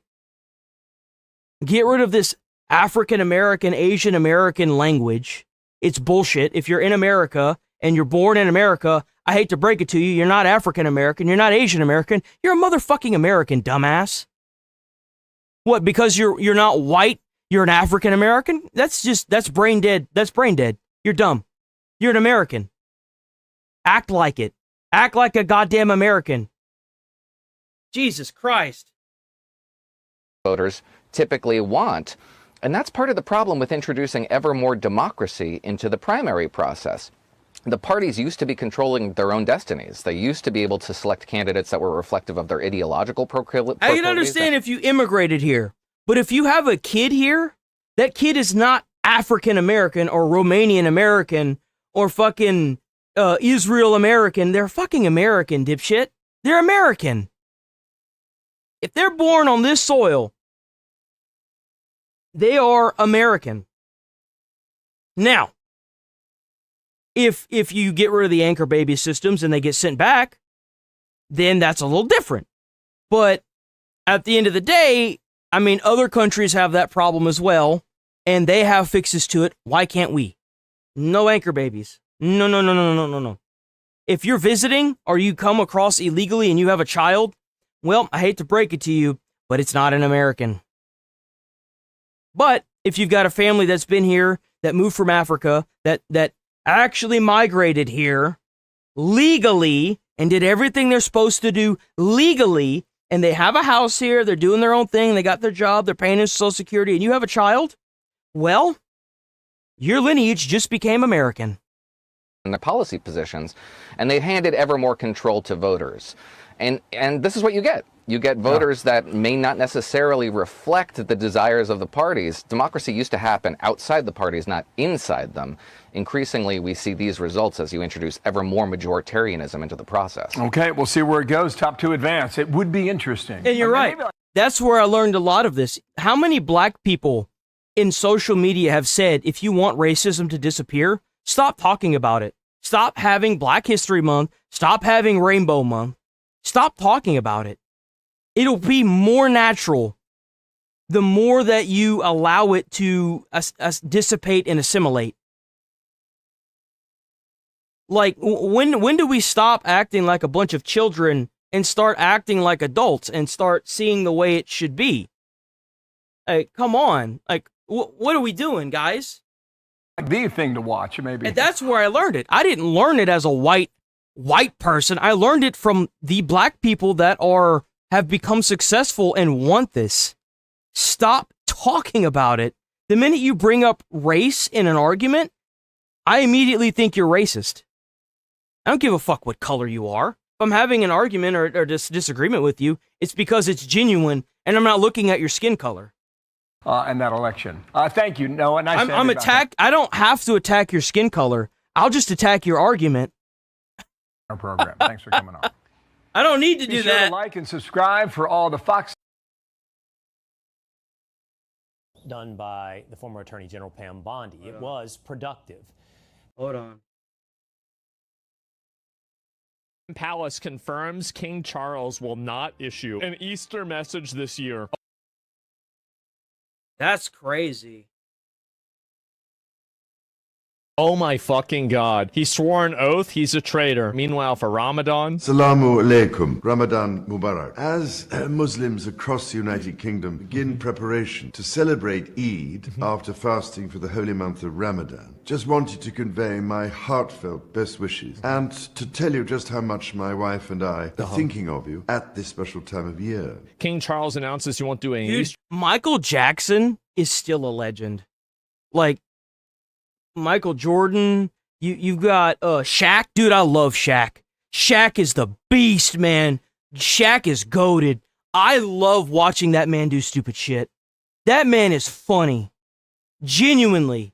Message before in 1993, he stated Islam is a part of our past and present. It created modern Morgan Europe. Freeman, Samuel L. Jackson, Will Smith. I still love Will Smith, even if he did stupid shit. I still love him. Kevin Hart. Bro, like, the list goes on and on. Islam teaches us all the lessons Christianity has lost. Wait, what? What the hell is this? I haven't seen this. Islam is part of our past and our present. It has helped... Wesley Snipes, that's another one. That's right, Wesley Snipes. modern Europe. It is part of our own inheritance. It's AI? Wait, is that... No, actually, I don't know. Is this AI Morgan or not? Freeman, dude, it's going to be a sad day if we ever lose Morgan Freeman. Bro, all the actors that I grew up with, man, they getting old as shit, man. Hell, even the actor that played the original Black Panther, that guy was based. That was a damn good actor. When they lost him, Black Panther just wasn't the same. Found the original Michael B. King Jordan, Charles III on Islam in the West. Mike Tyson. Dude, like, man, I could just keep going. 1993. And you know what they all had in common? None of those men let their color determine what they were going to do in life. They said, fuck that racism bullshit. I'm going to do what I want to do. And you know why? Because it's America and you can do that. Sure. Medieval Islam was a religion of remarkable tolerance for its time, which was not, unfortunately, copied for many centuries in the West, has been a part of Europe for so long, first in Spain, then in the Balkans. It has contributed so much towards a civilization which we all too often think of wrongly as entirely Western. Islam is part of our past and our present. It's not Islam, AI. It has helped to create modern Europe. Islam can teach us today a way of understanding and living in the world which Christianity itself is the poorer for having lost. Our judgment. You know why a bunch of basketball players that happen to be African American are in those teams? It's because they were able to outperform a bunch of white people and a bunch of Asians to get in that position. That's why. They were bigger and stronger. They were taller, especially if you're playing basketball. Of Islam has been grossly distorted by taking the extremes to be the norm. Is like judging the quality of life in Britain by the existence of murder and rape, child abuse and drug addiction. How is it that they think that this isn't a big problem, but the people in the Muslim countries think it is? The United Arab Emirates announced that it will cut funds for citizens who want to study in the UK out of fear of Emirati students being radicalized by the Muslim Brotherhood Islamists on British campuses. An Arab state now views a European state as a Islamic dangerous radicalization hotspot. They know how to handle these people that are doing this. These Middle Eastern countries, they have been able to handle these people for years now because they've been through this. They've been through the ringer when it comes to these schizo radicals that import themselves into a foreign country like this and take over colleges like what we had back in Minneapolis, where that one dude that was he immigrated here to rally up a bunch of fucking protests in at a college and lock up the library. They know how to handle these people. A lot of Americans are so scared of being called racist or fascist or Nazis or these fucking words that mean nothing, that they're not willing to do what it takes to shut this down. There will come a day that we will see far more radical extremists and terrorists coming out of Europe because of the lack of decision-making, trying to be politically correct, or assuming that they know the Middle East and they know Islam and they know the others far better than we do. I'm sorry, but that's pure ignorance. How is the And he's right. He's completely right. He's right. People that are saying this isn't a big concern, a bunch of fucking white people in Britain. He made it one of the tenets of his new sovereignty. Can I be the monarch of all faiths? Oh, jeez. No, you can't. Oh, jeez. This is what he said last year. Ridiculous. This is what he said last year when he did send us an Easter message. He said, on Maundy Thursday, Jesus knelt and washed the feet of many of those who would abandon him. The love he showed when he walked the earth reflected the Jewish ethic of caring for the stranger and those in need of deep human instinct, echoed in Islam. It just seems like this guy doesn't want to talk about Christianity. Not to give us an Easter message on this of all years is a profound mistake. I think it's pretty obvious. This Holy Week, I'm proud to W. Donald Trump, by the way. W. Donald Trump. join with Christians across the country and around the world to celebrate Trump's the most saying glorious something. Happy Easter to all. May God bless you. May God bless the United States of America. Yep. How is the king W. Donald Trump not doing better than Donald Trump? That's fucking embarrassing. Oh, I remember I was told whenever I was working at Walmart in like 2017, 2018, that I couldn't say Merry Christmas or Happy Thanksgiving because it could offend somebody from a foreign country. So I had to say Happy Holidays. That's what I was told. And I'd actually get in trouble if I didn't, too. That's what I was told. Straight up word for word. Don't say Merry Christmas or Happy Thanksgiving. Just say Happy Holidays. If you walk into a Walmart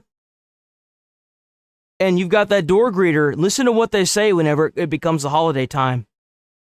You'll notice it. My God.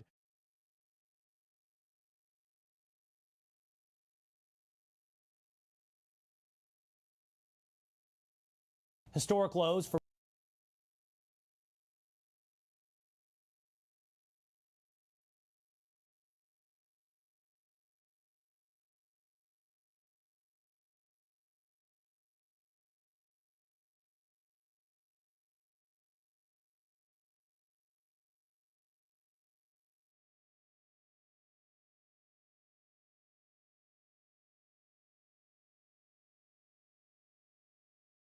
the second American.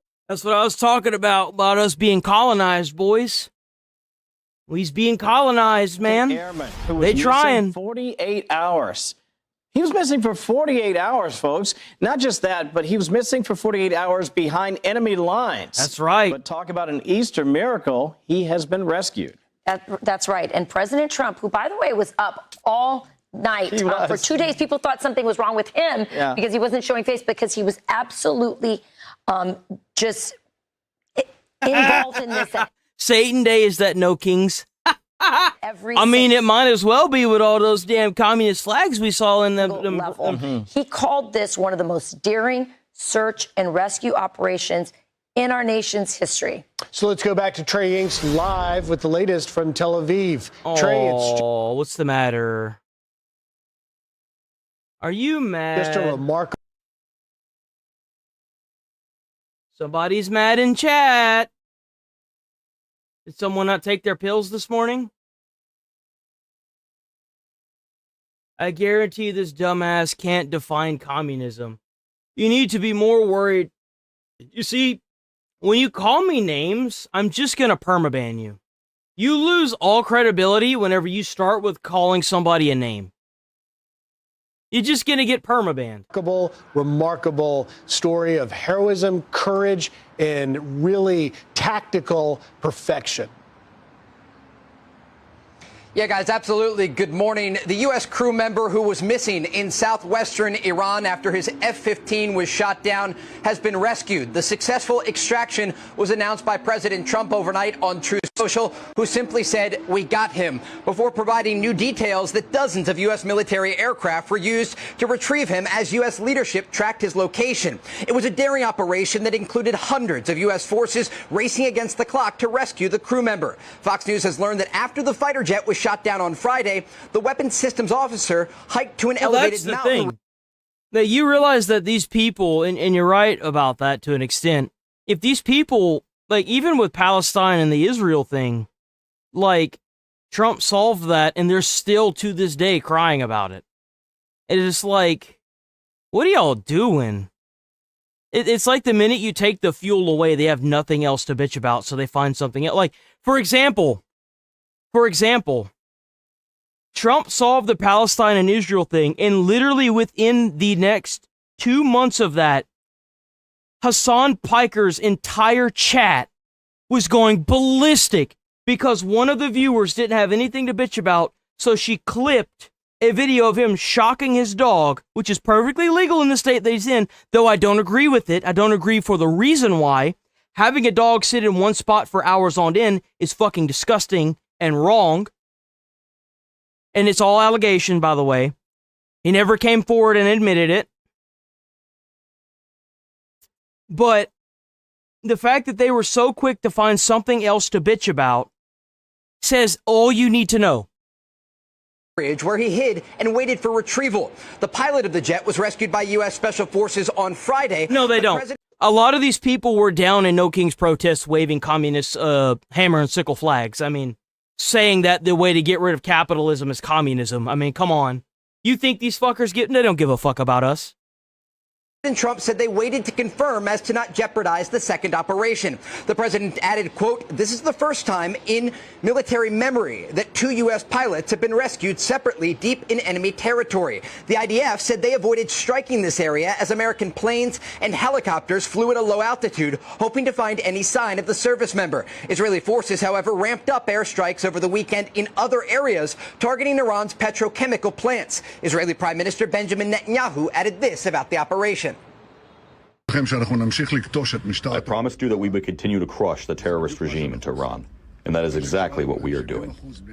After we destroyed 70% of their steel production capacity, which serves as raw material for their weapons, today we struck the petrochemical plants. While Israel went on the offensive, they also took numerous incoming ballistic missiles over the weekend. Despite mostly hitting civilian targets in Israel, Iran has threatened to ramp up attacks with newer, more advanced missiles. They're also threatening to shoot down additional U.S. planes. The enemy should know that we rely... Why didn't you? I heard there was a massive firefight while they were getting our airmen. Man, must suck to suck, you know what I'm saying? Where were your missiles that were going to take down the helicopters then? Why haven't you taken out any more with all the airspace being covered with low-flying planes and helicopters? You know what I smell in the air? I smell bullshit from a dying regime. On new air defense systems built by the young, knowledgeable, and proud people of this country, unveiling them one after another in the field. We will certainly achieve full control of our country's skies and prove the humiliation of the weak enemy to the world more than ever. Despite what the Iranians are saying, the reality is the United States and Israel have flown thousands of sorties over Iranian territory, striking a variety of military targets. And the operation overnight to rescue this U.S. crew member, nothing short of extraordinary. Guys? Yeah, extraordinary. Yo, W to the pilot for making it out alive. And W to all the servicemen that went and got him out of there. W American soldiers. Go get them, boys. Go get these motherfuckers.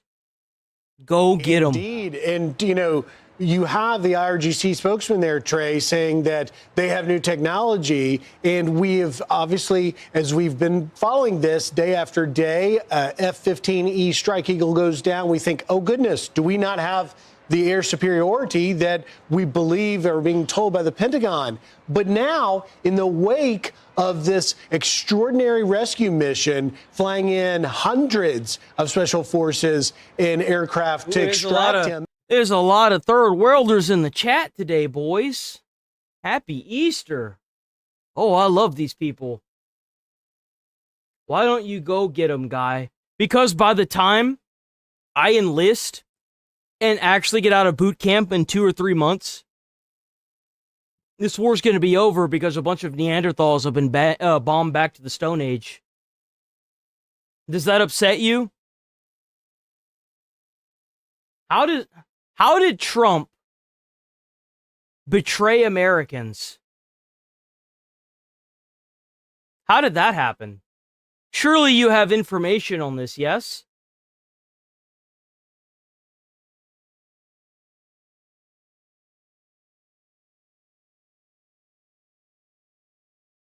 Oh, don't tell me you've been chirping and now that I pulled you up, you're not going to chirp anymore.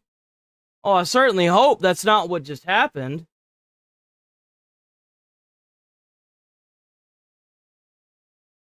He ran his whole campaign on no more wars. What's this? And what's the message to What's Iran? this? Don't. What's this here? As President Biden said, just What's that? don't. Exactly. One word. Pretty straightforward.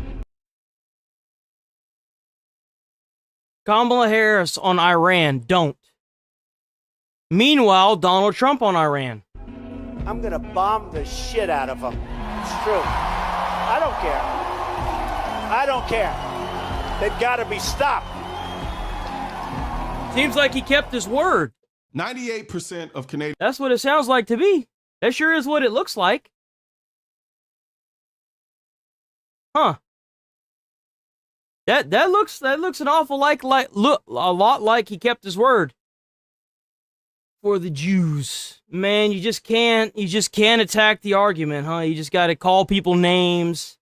You got to sit here and be dishonest with everything you do. Huh? You just can't help yourself, can you? It's in your nature, huh? The third world mentality.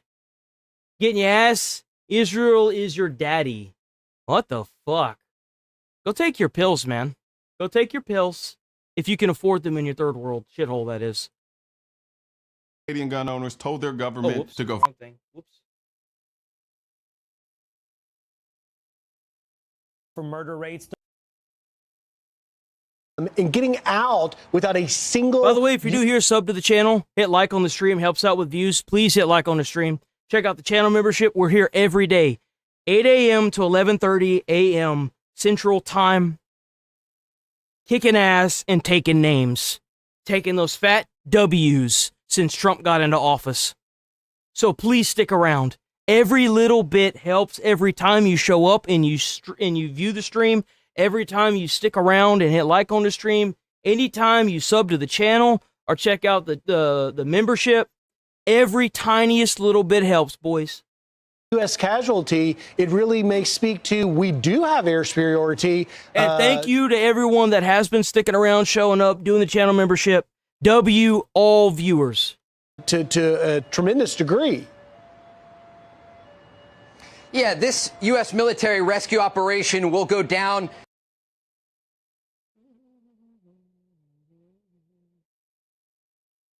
British Columbia.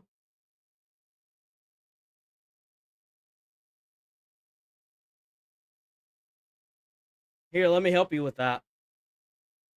In the history books as a successful operation that displayed not only the firepower, I want people to let this sink in. Every time you comment on the stream, it gets more viewers. So those of you that don't think that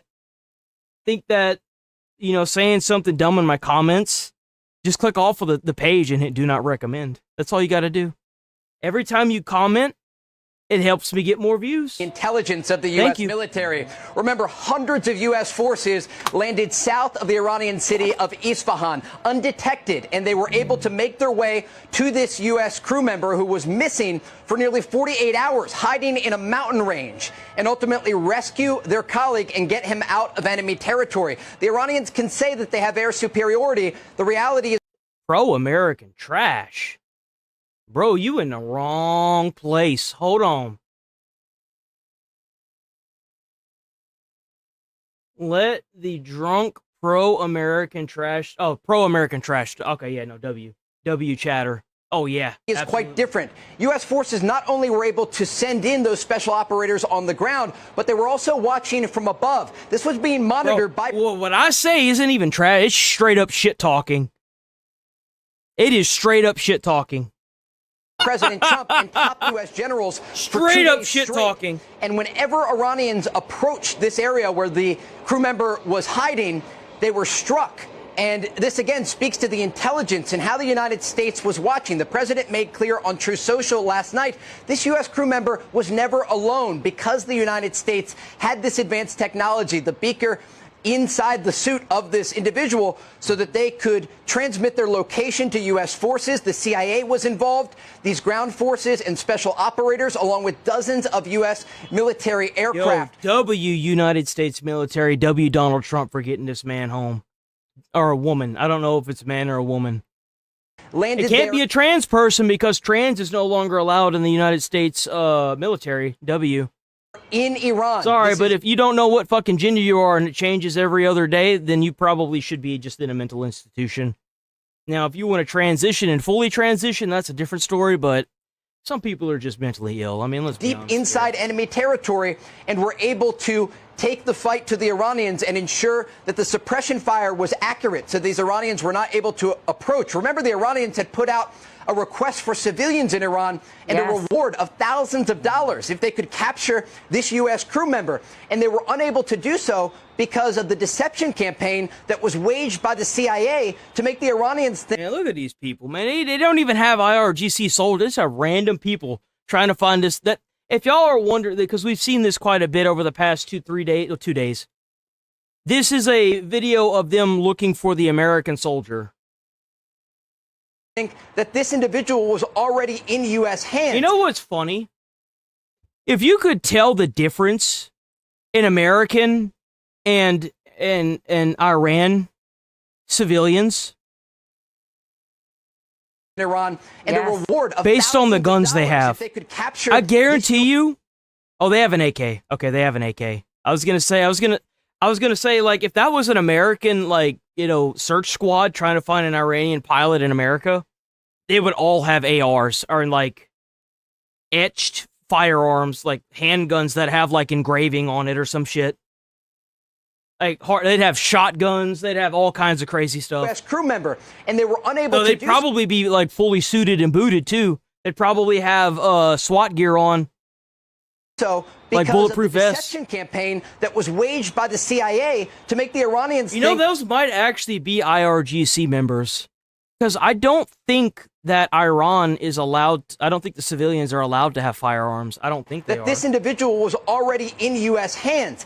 While that was taking place, a massive operation was underway at the highest levels of the U.S. military and government to send in these special forces undetected south of this major Iranian city where there are thousands of Iranian military structures. No, and they were able it's not.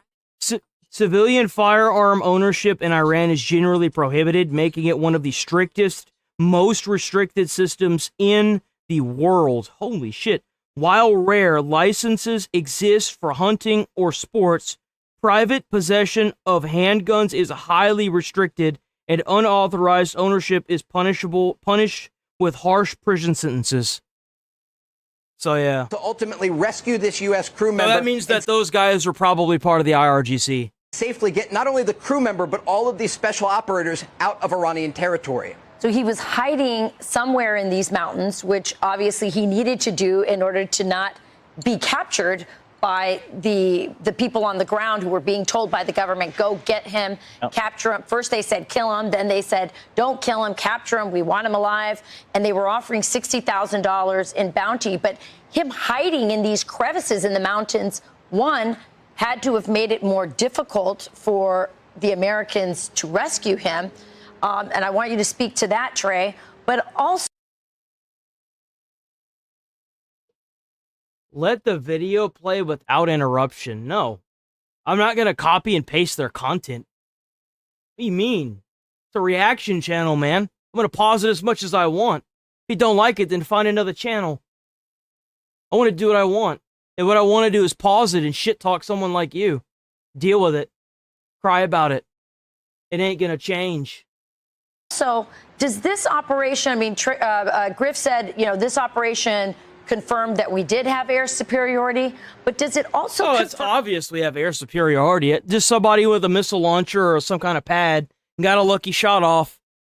That we had agents on the ground, spies who were helping our operators, or were our operators operating alone with just the help of that beacon or whatever was inside of his uniform? That's a new one. As far as shit talking goes, that's a pretty good one. I've heard a lot. That was pretty good. Dude looks like a Jabba dressed up as a transitioning. That's a good one. That's a genuine, dude, props to that. If you didn't Google that and look up like insults or anything, that's probably the best one I've heard so far. No lie. That one's pretty good. Like, if you're going to insult me, at least be funny. That's pretty fucking funny, bro. Speaks to the excellence of the U.S. military and their preparation for an event like this to take place. Thousands of U.S. and Israeli sorties have flown over the skies of Iran since Operation Epic Fury began. And this is the only incident of a U.S. fighter jet being shot down. And again, on Friday, the pilot question. I love that question.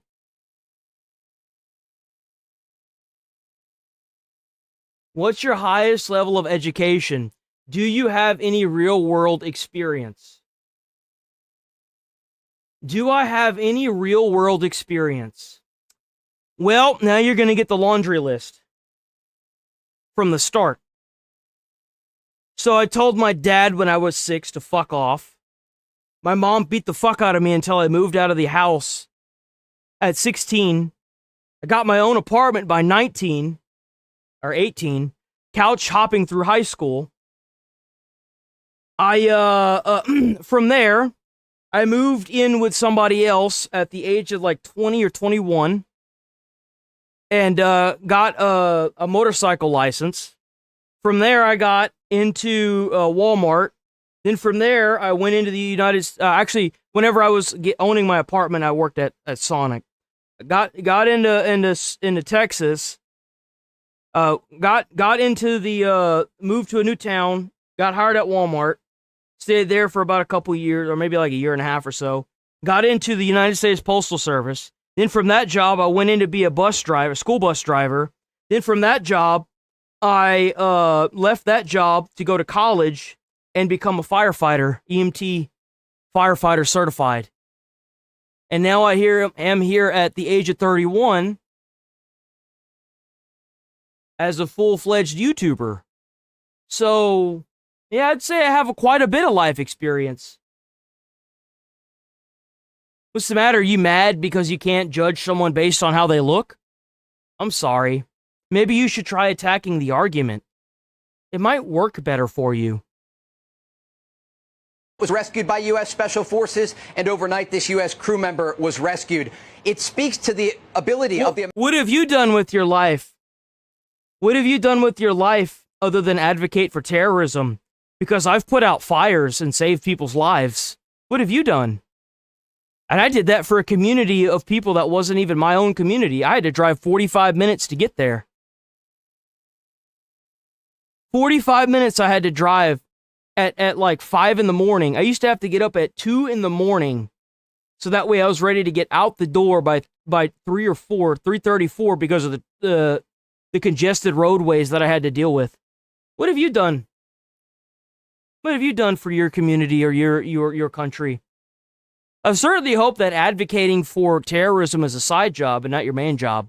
Americans to prepare for something that can happen during war, a plane being targeted. While much of Iran's air defense systems have been taken out as a result of the successful U.S. strikes, when they are able to shoot at U.S. planes, these special forces are waiting for the call to go in and rescue a colleague, like they did overnight with this U.S. crew member. But when you think about the details of this operation, it was an operation that used the highest levels of U.S. intelligence to launch this deception campaign, but also to locate where this crew member was and ensure that U.S. forces could get to him before the Iranians did. And when you think about what was taking place, the president was working through the day and night with top generals and military officials, understanding this was a race against the clock. This was not a simple mission. This was incredibly complex. But again, it speaks to the preparation of the U.S. military and the ability. This is not a waste of money.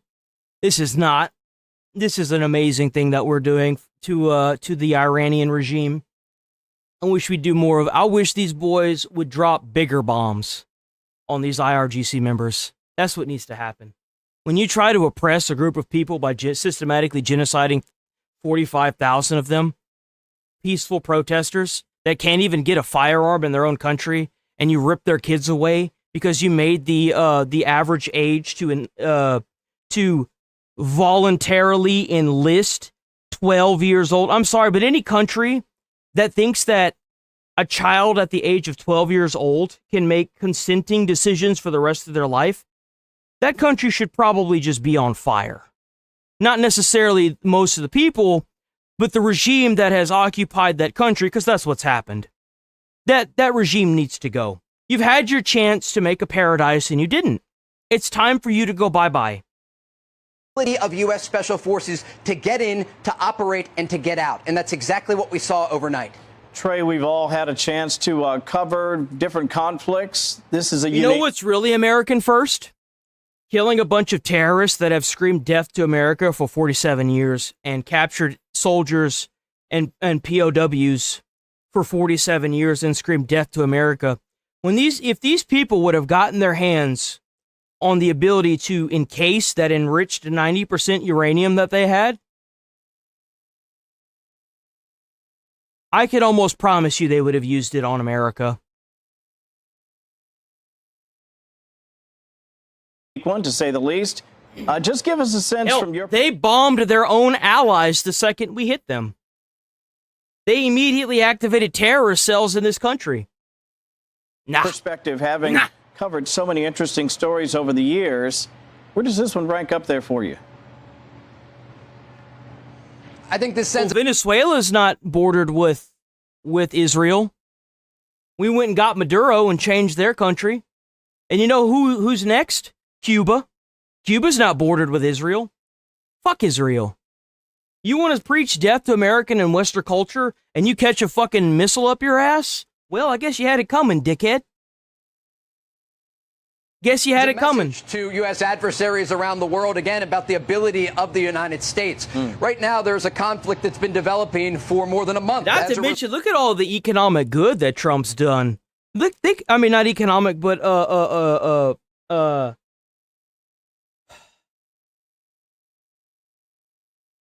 man, what is that shit called? It's like, look at all the things Trump's done for nature. Look at all the new coral reefs. Over 120 new coral reefs in the ocean. Man, think about all the fish that are going to be in those coral reefs. Like, man, that's a good thing. You can't hate on that. I mean, sure, it'll be a little oily for a little bit, but I mean, let's be honest here. Result of Iran's inability to come to the negotiating table with a good faith deal. That's right. All them wonderful naval boats that are at the bottom of the ocean, man, give it a couple years. Those are going to be coral reefs. Think about all the fish food that's down there now, too. Shit. W. Trump, helping out nature. Multiple times gave the Iranian regime an off-ramp before Operation Epic Fury began and even in recent days. And that's part of the reason that President Trump over the weekend issued a new warning to the Iranian regime to come to the table and make... This isn't performative. This is actually what I think. This is actually what I think. I think that number one, ICE agents should go harder and be more aggressive. And I think that the fact that we're still in this war with Iran is just stupid. We should have just bombed them back to the Stone Age already. The fact that he's giving these people 2 more weeks to sit here and jerk off in their hand is disgusting, and we should just bomb the fuck out of them. The fact that he even gave these people 2 weeks is just stupid. You're not going to make a deal with these terrorists, man. You're not.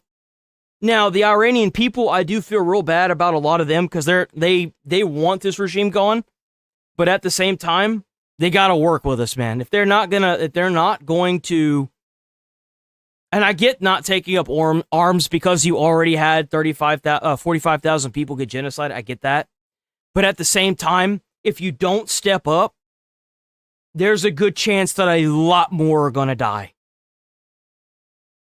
Like reasonable concessions about their nuclear program and ballistic missile supply, or there will be consequences, according to the president and top officials that we've talked to in the region. But when you see the ability of these past 2 weeks have been for civilians. They haven't been for the IRGC. They've been for the civilians. Because I guarantee you the next thing they're going to do is take the Strait of Hormuz, and then they're going to immediately bomb all the electrical infrastructure and the water filtration plants and the gas refinement facilities they have. Like, if they don't come to terms with what's going to happen to them in the next 24 hours, it's going to be bad. It's going to be bad. States to send in hundreds of special forces undetected by Iranian leadership in an area very close to a city that has military infrastructure belonging to the Iranian regime to get in, to rescue their colleague, and to get out. It, again, sends this message not just to the Iranian regime, but to adversaries around the world of the ability of the United States and the willingness of President Trump, when needed, to use the U.S. military to send a message of deterrence and to rescue anyone who is behind enemy lines. We saw that overnight, and we have seen that the past several weeks as Operation Epic Fury continues to decimate the Iran. This guy heard that people are getting $7,000 for talking counterpoints for greater Israel, dropping gaming entirely, and started LARPing as a right-winger. Fuck Israel. You know what I think should happen to Israel if we leave and they don't follow what Trump is saying? Like if Trump is telling them not to nuke Iran and they nuke Iran, well, we should blow up Iran. I don't give a fuck about Israel. Fuck Israel. I don't give a fuck about Benjamin Netanyahu. I don't give a fuck about any of that. We're using an ally as a stepping stone to take out terrorism for the entire Middle East. You can sit here and shit talk and say whatever the fuck you want. I don't give a fuck. I'm not collecting a big 7K fucking paycheck. I don't want that. I want to say what I think and what I, based on some actual experience, what I know and what I want to happen. My bad that I've got people congregating around me that feel the exact same way. You're in the wrong place, guy. I don't give a fuck about Iran. Oh, I do. I care about the IRGC. I do care about the Iranians that are obviously wrapped up in this bullshit. I don't give a fuck about Israel. You know why? Israel can hold their own. They have a military to protect them.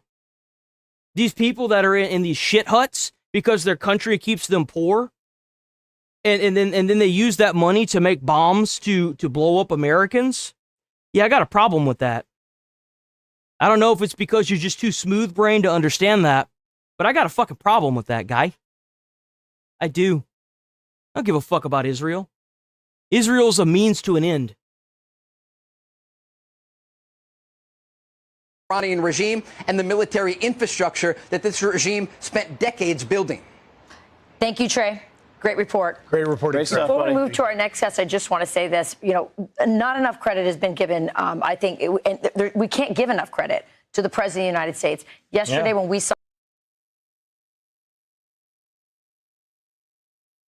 If I was Israeli, maybe, but I'm American, and when I see outside my apartment, I say America fixed first. I don't even know what the fuck that means. Is that a nair? Is that a nair? Hold on. Why does one want to go to these countries, LOL? You know why we should go to these countries and fix their governments? It keeps their people from fleeing and coming to our country. Why band-aid it? Why continue to hemorrhage money on trying to keep these people from getting nukes and allowing these people to come to our country when we can just go to the source and fix the problem? Wouldn't that make more sense to go to these foreign countries and force regime change?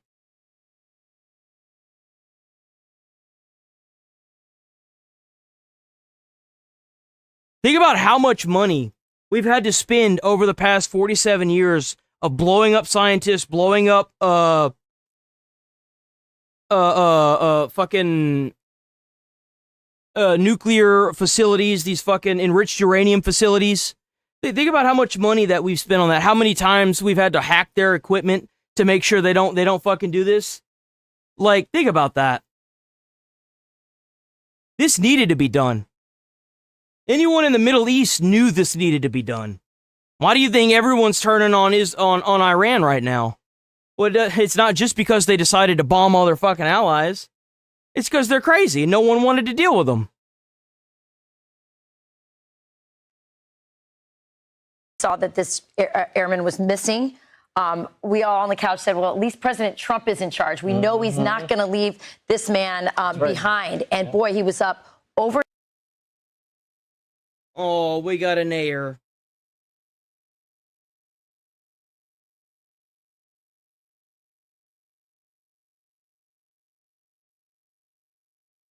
Bye-bye.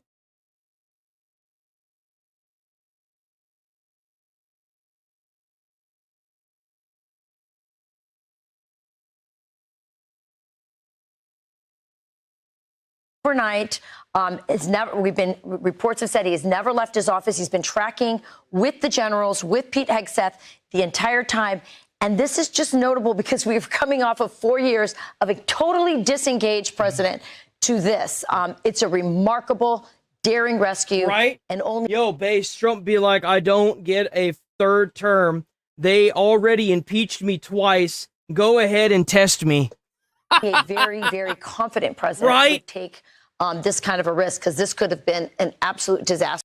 But it wasn't. You know why? Because we got the best military in the world. That's why. The people of NATO are going to be crying when America leaves NATO. How long do y'all think NATO is going to last if America leaves NATO? How long y'all think it's going to last? Maybe a year, maybe 2 years, and then it's going to fall apart.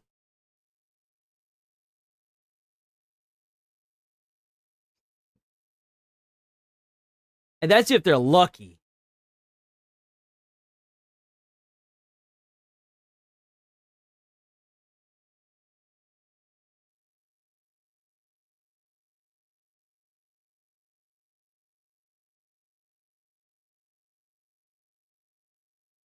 Ooh, what do we got this? Meanwhile, we have some breaking news to get to. President Trump making his first comments this morning on the daring rescue mission. He just posted moments ago to Truth Social. Every bit of shit talking that Trump says towards the IRGC is completely deserved. He earned that shit. Saying, we have rescued the seriously wounded and really brave F-15 crew member officer from deep inside the mountains of Iran. The Iranian military was looking hard in big numbers and getting close. He is a highly respected colonel. This type of raid is seldom attempted because of the danger to man and equipment. It just doesn't happen. The second raid came after the first one, where we rescued the pilot in broad daylight. Also unusual, spending 7 hours over Iran. An amazing show of bravery and talent by all. We'll be having a news conference with the military at the Oval Office on Monday at 1 p.m. Eastern. How much y'all want to make a bet that when Trump got the word that they know where the military guy was at, Trump was like, get him out. Whatever it takes, get him out. Rain hell. God bless our great military warriors. So there's the president speaking out for the first time. Apparently there was one hell of a firefight when they were getting him out of there. We knew about the dare. But big surprise to nobody, not a single American soldier died. Man. Bold, dangerous level that this rescue, both of them, entailed. Yeah, you know, this administration, Secretary of War Pete Hegseth, and of course... A lot of veterans are saying that, too. Like, you realize that the Ayatollah was funding this terrorism all over the Middle East. Hamas, the Taliban, like, they were funding all of the most, if not all of the terrorist organizations that were in the Middle East. Like, these people were the reason why we ended up in Iraq. I've heard a lot of veterans that came back from the war in Iraq, Afghanistan saying that too, of like, yeah, we were just killing they were killing the peons. They weren't killing the head of the snake. And I believe them. I mean, what better person to know better whenever you served 20 years on the ground in Iraq and Afghanistan than the people that were there? Like, their own communities are going to tell you where they are, who is doing what. Like, it's obvious. Our president have set the bar very high for daring rescue missions. I mean, here we are just off of the Maduro, you know, impeccably executed capture. Then we had the pilot who was rescued, again, under very unusual circumstances, as you said, in daylight. And then this one lost.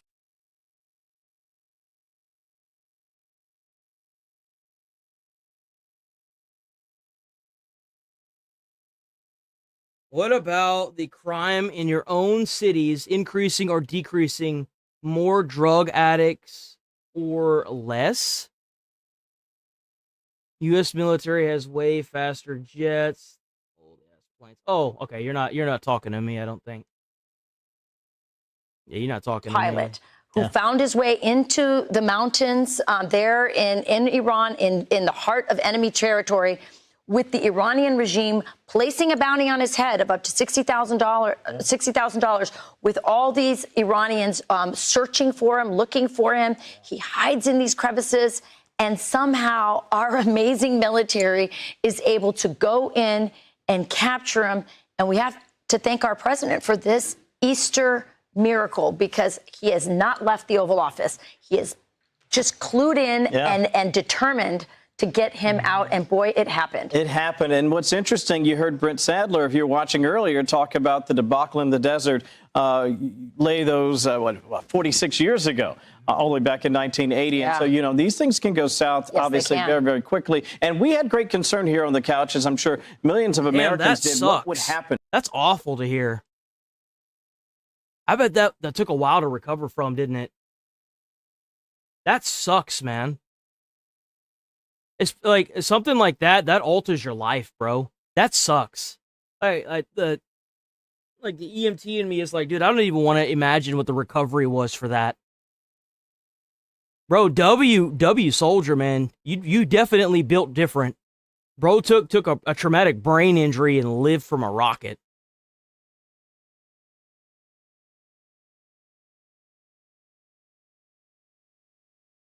I spent 3 years in active combat, and this replacement, and it's his replacement when enemies still alive. Easy to applaud victory. We will see, is it? So our politicians can make billions for what? Nothing. I agree with you on that. The war in Iraq and Afghanistan was the United States replacing the Taliban with the Taliban for the military-industrial complex. That's what it was. It was a way for a few people at the top to make billions. And you know what happened to some of those people? They're in jail now for a very, very long time. I get your frustration and fear of the war. I get it. But if you had a chance to get your comeuppance from bombing the fuck out of the people that did this without having to lose any Americans, wouldn't you take that? I know I would. I know I definitely would. Think about how many of your fellow servicemen and countrymen that you had to watch die on the field. How many of them feel the exact same way? You know, like, if the Iranians happened to catch this particular Wizzo and then paraded him out. What they did in Iraq and Afghanistan was a complete fucking failure of the United States soldiers and American people. There was no reason for us to be there for 20 years. I will never claim that the Iraq-Afghanistan war was a good thing for anybody. It was a complete fucking shit show. It was a fucking disgrace. But now we have the opportunity to make this right. And I think this is a damn good start. For the world to see it. Instead, we wake up this morning to fantastic news that the American military... Think about how many servicemen have died since this started. We've had a total of 20? And that's overestimating? We've been there for a month and we've lost 20 people. And W service members for giving their lives for this. That is not a small thing at all. Even if they've been wounded. W service members. Every time I hear of new service members, I always pull them up and honor the dead. Trump always shows up. How many presidents do you know that will show up whenever their members show up in coffins and stand there and salute them while they're being transported? The loss of life is not a small thing. But think about how many more lives we can save by making sure this ends. I thought Trey Yanks really nailed it in his last report. The coordination, the collaboration that it takes to pull off something like this is nothing short of extraordinary, and it is fantastic news and indeed an Easter miracle. Yeah, and you mentioned Trey Yanks. With that, let's go to Trey live in Tel Aviv with the very latest. And Trey, we understand you have brand new reporting from a senior official. What can you tell us? Yeah, guys, good morning. I just spoke with a senior U.S. official who provided... Their time's coming to an end, and they're trying everything they can including propaganda pushing in YouTube comments to advocate for this. I've been seeing the exact same style of comments popping up on other streamers as well. These people are fighting a very, very, very big mountain uphill battle, and they are fucking losing, and they know it. They know they're losing. Details on the intelligence behind the scenes to rescue this U.S. service member. The official telling Fox News it wasn't until Saturday morning that the CIA was able to confirm the location and that this was the Well, now I'm hearing like I was told that he got rescued on Friday. What happened to that? Like, what? They were trying to rescue. There was concern among the American government that this was an Iranian campaign to try and lure in U.S. forces. It was obviously that's what that was. It was obvious that's what that was. It was fucking obvious. Of course it was. Ultimately attack them. I understand. And you want to make a deal with these people? No, fuck that, dude. No. It's official that on Saturday morning, the CIA was able to locate and confirm the individual, at which point the plan went into motion. The CIA director made sure that the U.S. Secretary of War, the Joint Chiefs Chairman, and the President himself were aware. And I'm told that within 8 hours, U.S. planes were on their way to Iran, and within 12 hours, there were boots on the ground. This dude is wearing the same damn clothing, and you guys listen to this. You know why they listen to me? It's because they relate to me. That's why they listen to me. Because I'm not sugarcoating everything. I'm saying it like it is.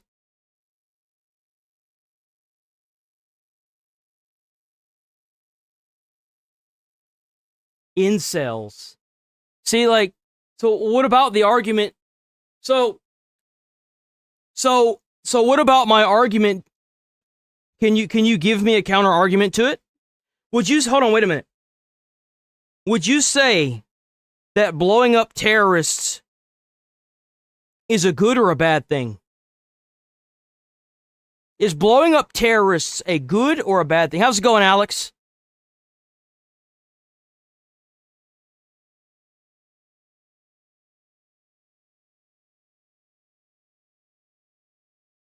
Where? Ah, damn, I didn't even see what he looked like.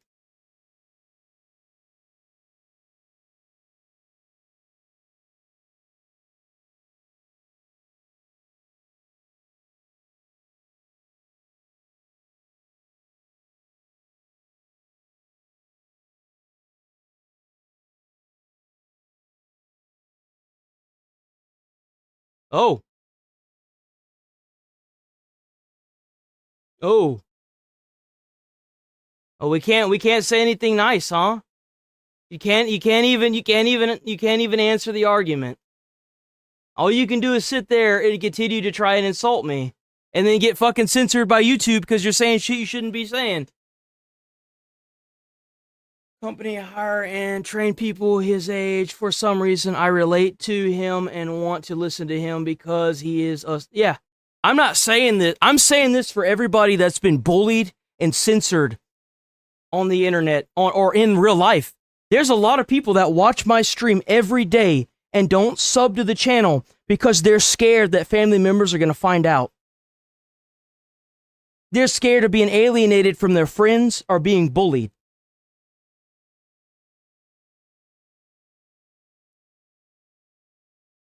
They're terrified of it. To rescue this U.S. crew member. And it's crazy that they prove my point every time they get in my comments and they say stupid shit. They get in my comments and they immediately threaten me. They're like, oh, you're a kid, you're this, you're that. And it's like, it's the same fucking comment. It's the same few comments. You guys can't attack the argument. I can understand. We're not gonna line up with everything, okay? It's gonna happen. I'm gonna butt heads with my chat, even the people that agree with me sometimes. It was like that with Renee Good shooting. A lot of people were like, no, I did this, and I was looking at 7 different angles of the same shit saying, no, that bitch tried to run him over. That's definitely what happened. I definitely think so. Some people butted heads with me then. And you know what ended up happening? I was right. As all of this was taking place, It's going to happen. I'm going to be wrong sometimes too. I'm not a robot. I was wrong about the Egyptian thing earlier today. I thought the fucking pyramids were built by slaves. They weren't. They were paid, and they were apparently well respected as well. I didn't know that. Happens. But I can tell you right now, this war is cooked. Scenes. I'm told by this U.S. official that the I can look at this and say, if you got handguns and you're shooting at helicopters, brother, you cooked. Sources, they were trying to move a valuable package out of the country through a maritime exfil. This was meant to draw the Iranian army away from this area where the U.S. crew member was located. Ultimately, this was successful, and as a result, this was a historic operation that combined both U.S. intelligence and the military ability on the ground to get this U.S. crew member out of enemy territory. As all of this was taking place, remember, the Americans understood... Bro, I ain't even gonna lie. If I didn't have the common sense that I had as a child, I'd have been naturally selected years ago, okay? Yeah, I've done some dumb shit, sure. But I didn't do anything that was going to get me naturally selected other than firefighting, I mean. What would happen if the Iranians were able to close in and capture this U.S. service member, a crew member in the F-15 that was shot down? But I did that so damn well that I actually scared some of the captains. Like, some of the captains didn't want to work with me because of how aggressive my firefighting was. It's kind of like I know that a lot of you have obviously worked in workplaces, and you'll have that supervisor that's like building you up bullshit, but what they're doing is bullying you. No matter what you do, you'll never be good enough for their eyes. I had someone like that dip out on a shift where he was supposed to be the captain of the shift. Bro dipped the fuck out. And he had been bullying somebody that I was part of in the academy. That person was with me through the entire academy, and we got hired together. And that person was already trying to get located to a different time frame because of him being bullied. Bro roached out on me. Roached completely out. $2, by the way. Bro roached the fuck out. Wait, I wish everyone here everyone have a fantastic Easter. I ain't gonna wish nobody motherfucking happy holidays. This ain't Walmart. This is a Christian country that speaks English. Happy Easter to everybody. God bless America. I'm not a big religious person. I'm gonna be honest with you. I'm kind of borderline atheist, but I do believe there may be a higher power out there. I do, but I'm not gonna sit here and refuse to say Merry Christmas and Happy Thanksgiving and Happy Easter. I'm not doing that, dude. I'm not doing that. On Friday, they know what happens when prisoners are taken. I grew up with that, and I'm going to keep saying that. And if you got a problem with that, then go to your own country. In Iran, they are paraded through the streets. They use them for propaganda purposes. Now, if you are celebrating other religions, you know, good on you. I'm not hating. But here in my culture, it's Happy Easter. Now, I'm going to say Happy Easter. Now, you can use that universally for anything. And I do mean that for anything. But I'm going to say it's pretty much Happy Holidays. But for me, it's going to be Happy Easter. It's just interchangeably. Spoke to just how sensitive this operation was and why it was so important to get not only the intelligence right, but also to have the special... man, God bless all y'all patriots in the chats that show up. Sub to the channel, by the way. Sub to the channel. Hit the like button on the stream if you can. If you can't, and you don't want people to know that you're watching, go to the history, and you can remove it by hitting the 3 dots. You can remove the stream. It won't fuck up the watch hours or anything, so don't worry about me. If you got to hide that you're watching the stream in fear of being alienated or bullied by any family members or friends, I get it. It's okay. I get it. You're the silent majority. And guess who put Trump in office? The silent majority. So, I get it. It's okay. Don't feel bad. Check out the channel membership as well. We have a channel membership that has exclusive emotes that I made myself. I don't have an editor. I do everything myself. And we're here every day, 7 a.m. to 11:30 a.m. Every single day, all 7 days, even on Easter. So please stick around. Forces prepared and in place to enter into enemy territory south of the city of Isfahan. Oh, I love making I make content off of trolls crying, dude. It's the best feeling in the world. They conduct this operation. And I do advocate in my comments, by the way, on any video, on any stream, if you want to call these people out directly, use their username, do the @ and then their username, and you can call. I want this, by the way. I want y'all to call these people out in the comments. Make them as uncomfortable as you have been. Because let's be honest here, the past 4 years has been very uncomfortable for a lot of patriots and Americans. And it's time they get a taste of their own medicine. Do not threaten these people. That's my job. That's my job. Don't call them names either. That's my job. You poke holes in their arguments. That led to this U.S. Make crew them member uncomfortable.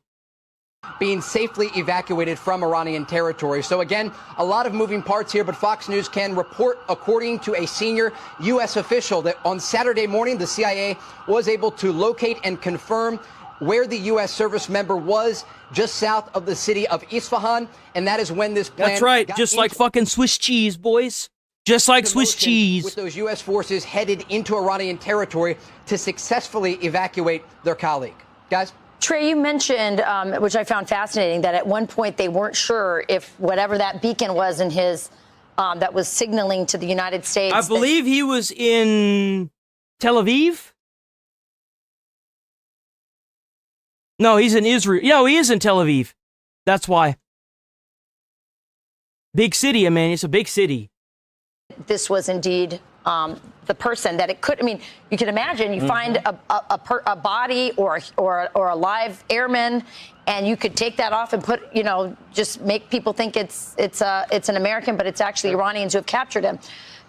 There's a lot of Americans right now waking up this Easter morning just hearing about this miracle. Could you break down for us a little more the operation? Where W United, dude, Trump has been taking them fat W's since he got it. Dude, the second this man took office, he has been dismantling DEI and woke and fraud. Trump has been on a roll the past year and a half. Goddamn, you may not like him, but shit, is it hard to dislike him at this point? Seriously, bro, what a great Easter to wake up and know that our president was up all fucking night getting our airmen back. Bro, he's got my vote. I'll vote for Trump till the day I die. I don't give a fuck. I never voted. I've been 31 years old and I never felt like there was a candidate that I would vote for Trump. He better fix this shit in the Middle East and bring our soldiers home. They think, he was in these mountains, how they found him, just the whole complex operation that it took to get this man out of there. Yeah, Fox News has learned that this U.S. crew member was on the side of a mountain ridge, and despite having this beacon that all pilots and crew members have in case their planes are shot down, again, there was concern in the U.S. government and intelligence apparatus that this was an Iranian trap. And that is why it took time to confirm not only the location, but that this was indeed the U.S. service member who was lost inside enemy territory. Man, there sure is a lot of people up in here, huh?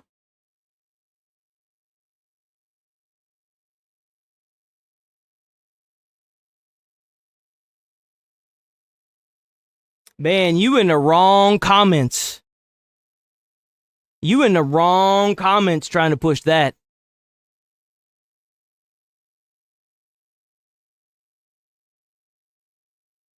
You know why Jesus prayed to Allah? Because y'all's book was made after. Oh, how convenient for you that your book,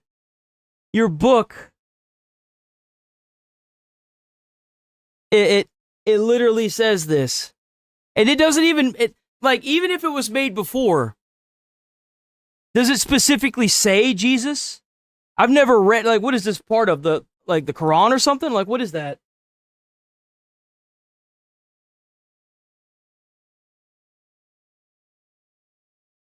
You want to talk about false prophets? Well, what about the guy that they were praising that was a cardboard cutout?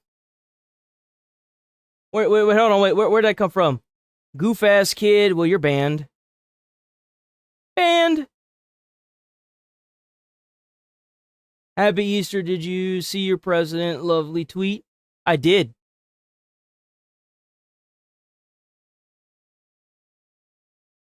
I don't really care what it means. So what, the Allah prayed to himself? What the fuck? That's crazy. So God prayed to, this is why I never really understood what, like, the religious thing. It's so weird. Read it aloud to see it. To see what? Read what out loud? Am I gonna pull out a fucking book and read that shit?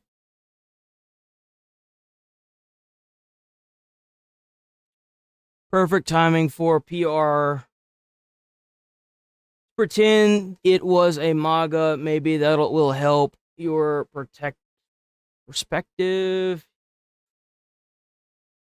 When you flee, trained cops chase them. He was justifying executing citizens. Trained cops and children are tight to move out of the front of the car. The flag was flown half-staff for a podcaster, but not for our fallen soldiers. For the non-war, I got to duck because it's under my camera. Tariffs too appointed by Trump. I don't know what the fuck. I don't even know. Constantly calling someone a name, making a good argument. Please explain. Where's it at? Yeah, ban people who make and are good who. Well, since you've seen anybody making a good argument, who did I ban that had a good argument? Because I haven't banned anybody since I pulled up the chat. Jesus was a Jew, I don't give a fuck about religion, bro. I've suffered way too much in my life, and I've been punched by my mother one too many times to pray to an imaginary friend. If you're here thinking that I'm going to get all worked up over religion, you're in the wrong place. I'm in somebody else's house, meaning that if a lot of people that view my streams are Christian members, I'm probably going to cater to them. And you know what? I like the Christian culture. I like the culture that it is because it's Western culture for the most part. You're in the wrong place, man. It's not me you got to worry about. It's the other people in my chat that make a circle before they go into war. I've seen it. As a fireman, I've seen a lot of firefighters make a prayer circle before they go fight fires or start their day.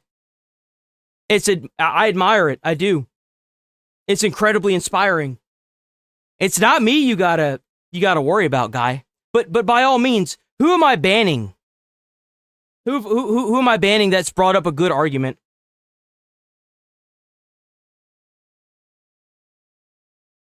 Religion and culture are two different things.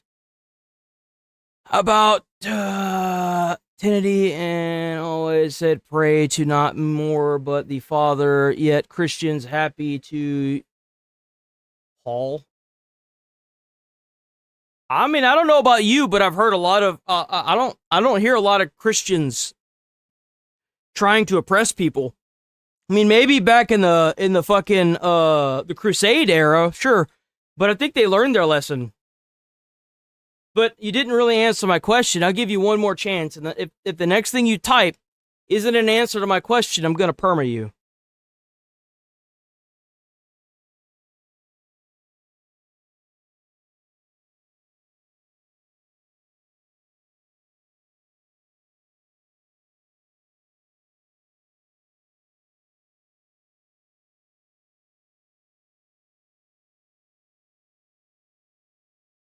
Nope, that's the wrong person. Wait, is this the same person? You're a clown. Yeah, here due to childhood trauma. Check it out. No, I'm here because the government that was supposed to make sure that its citizens was taken care of failed me. It's a relation that you don't seem to get as a third worlder. I'm relating to people because we've all been practically abused by the system that was supposed to be helping us. There's nothing worse than when you're forced to take ADHD pills for 18 years of your life, and then you're forced to get off of them because you're borderline homeless. Yet, we bust in a bunch of migrants, illegals, into our country, give them a place to stay, give them food, give them water, give them health care, give them transportation. It's a slap in the face to every veteran and every family that has a veteran in it and every American that has lived in this country for hundreds of years. It's called being relatable. And there's a lot of Americans and a lot of other people in other countries that are going through this right now, where their government systems are being abused and taken advantage of by a bunch of third worlders. That's why people stick around to watch me. And they also stick around because I'm mostly right about everything. Territory. Once that confirmation was made by the CIA, I am told it was communicated to all relevant parties, including the Secretary of War. And you know why else? It's because I don't have to call people names to do oh, that's racist. Man, victims know. You do know that's racist, right? That's hate speech. So we're just going to go ahead and report you on stream. Hate speech and graphic violence. Hide user from channel. He's going to take a suspension now. I look forward to laughing at it.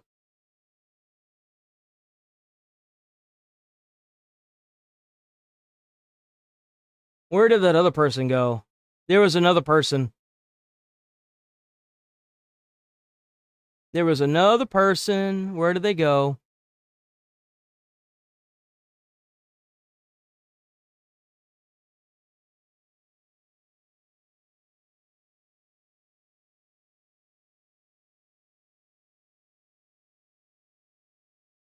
There we go.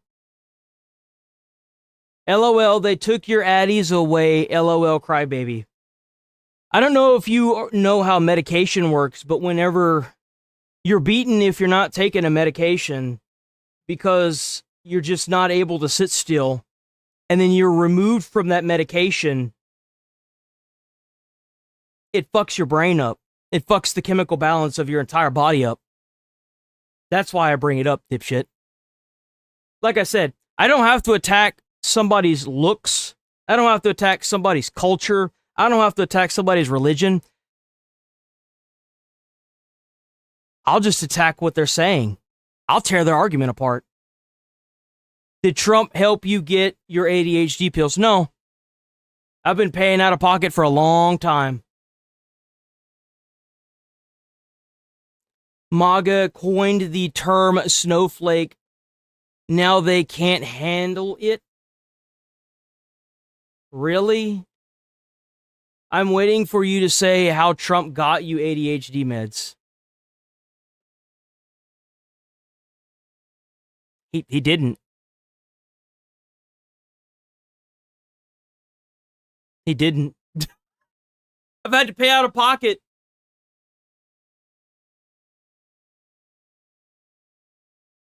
Are you a minor? If so, ignore the hateful comments. What the fuck?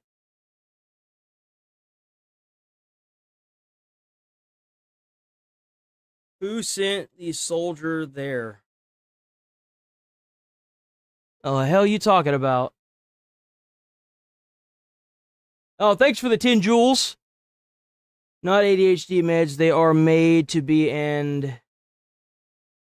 on and off. It's not a antidepressant LMA. You do know they have continual release capsules, right?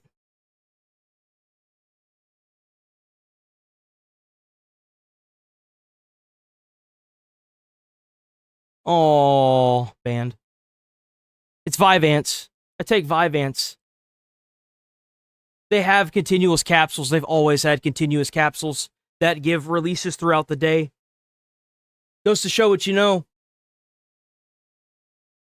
Pete Hegseth, the Joint Chiefs Chairman, and the President himself. Don't you just love it? And again, Fox News can report that within 8 hours, planes were on their way to Iran. Within 12 hours, there were boots on the ground with hundreds of special forces taking part in this operation to locate and then safely exfiltrate the U.S. service member who was in that plane that was shot down on Friday. Remember, the pilot of the F-15 was evacuated by U.S. Special Forces on Friday. I'm told that the president was closely involved in this. I used to take Concerta. My ADHD is so fucking bad. I used to have to take 54 and 27 milligrams of Concerta at the same time. It was a brown pill and it was a silver pill. I used to have to take them both at the same fucking time. That's how much my dosage was. Entire operation, and ultimately he was the one. Whenever they did the test on me, the doctor looked at my mom and said that this is the worst case of ADHD she's ever dealt with in her professional history. And she was like, she had been doing it for like 20, 30 years.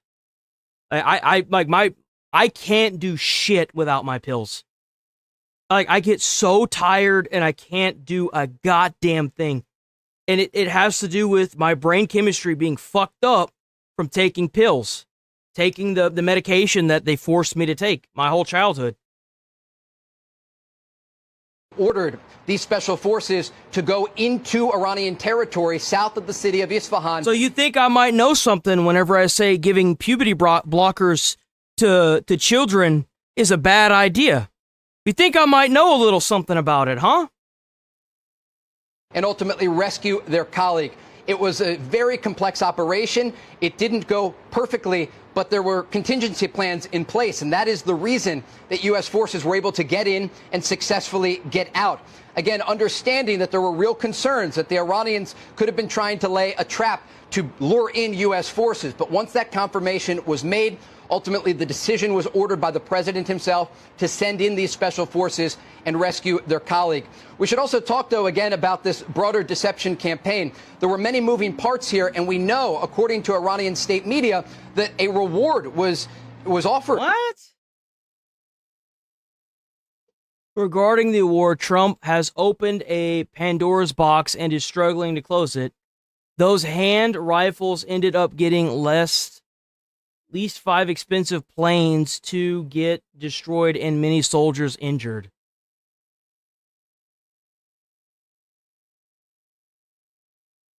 Making is that the Christians are not following what Jesus said or did.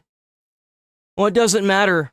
If we've got a bunch of religious people here that aren't hurting anybody, they're not advocating for taking over another race of people. They're not trying to bomb people. They're not trying to hurt people. As far as I'm concerned, they're all right in my book. I don't give a fuck what they believe in. Regarding the war, Trump has opened a Pandora's box and is struggling to close it. Those hand rifles, you mean handguns? Handguns? It's just called a rifle. If you're referring to a rifle, typically you're referring to like an AR or like a bolt action. If you're saying handgun, typically people are referring to like a pistol. Ended up getting at least 5 expensive planes to get destroyed and many soldiers injured. You do realize that they were only able to shoot down 1 plane, right? Maybe 2. I think they also took out a Warthog right after they took out the F-15. They haven't been able to shoot down an F-35 for obvious fucking reasons. It's the most advanced plane in the world. And the other planes crashed, and I think that was 1, 2, so 3 total. And the crazy part is that the other 2 pilots were rescued, and then 20 or 48 hours later, the pilot in the plane that just crashed got rescued today. They've killed thousands of IRGC and destroyed thousands, like 15,000 targets. Think about how many boats we've blown up and made into coral reefs. How many planes they've blown up out of the sky. They own the airspace. What Pandora's box is there to open? We managed to extract that soldier out after a one hell of a firefight without losing a single American soldier. Bro, you ain't winning that. You can get mad all you want. For Iranian civilians to try and capture this crew member. And there were conversations, I am told, in Washington about what could happen if ultimately this man was captured by enemy forces. And that really led to the pressure and the concern. This official telling me there was a lot at stake here, because they know that if they were not successful on an intelligence and a military level in this operation, ultimately it could have led to disaster. There could have been a U.S. service member in the hands of the Iranian regime who would have been paraded through the streets, used for propaganda purposes. And that Exactly. It's war. There's going to be casualties. The real question is, how many have you taken compared to the U.S.? We've lost. And now every single soldier that loses their lives is awful. But we've only lost a handful of people. And we have 2 point, I think it was like 2.1. How many soldiers do we have in the military as the U.S.? We have 1.3 million soldiers. You haven't even taken out a percentage. You're not doing shit, man. I'm sorry, but just how high level this operation was, and just how precise the U.S. intelligence and military operation behind the scenes had to be to ensure that this was a successful. I watched. I think it was I'm actually not sure if it was an F-15 or an F-35 now. F-35.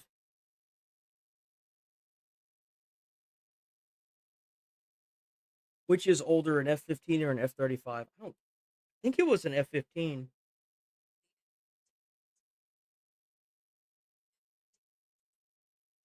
I think it was an F-15 because it didn't look as bulky.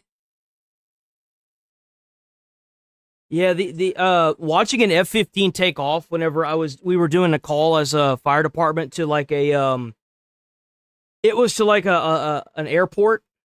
We had to like airlift somebody up out of there. Watching that thing take off was magical. It was beautiful. I'm not even gonna lie. It was the craziest thing I've ever seen. Operation. Or you could. They obviously didn't airlift the guy out. It was just it just so happened to be at the airport. Okay, it just so happened to fucking be there. Yeah, absolutely. Don't underestimate the danger. We're talking about perhaps 100. We don't know exactly how many operators are actually on the ground to affect this particular rescue. So that's also an important element of the story. I also want to ask you about the collaboration between the U.S. military and our partners in the region, Trey. I think a lot of people don't understand the importance, not just Hey, man, if you sell that thing, you can collect all the income you want from it. If that's what you want to do, man, you can do that. You ain't hurting my feelings. If you want to, and this goes to anybody that's watching the streams, if y'all want to clip my shit and post it on y'all's own channel, go for it, man. Even the haters out there. You know why? Because what's going to happen is the same thing that happens to Asmongold. You're going to post a clip out of context. You're going to come here and realize that it wasn't out of context. And you're going to be a hater that turns into somebody that follows. That's why. Airspace, but again, that intelligence. Hey, go for it, guys. I ain't going to stop y'all. Do whatever y'all want. Go for it. You ain't going to get no copy strikes from me. Sharing that makes a massive difference to affect a rescue like this. Yeah, earlier today I spoke with a senior Israeli official asking about the involvement of the... Oh, are you mad? Are you mad? Join an STFU. Shut the fuck up. Nah, I'm good, man. By the time I actually get through boot camp and eventually get assigned somewhere, we're going to be over. Israelis in this operation.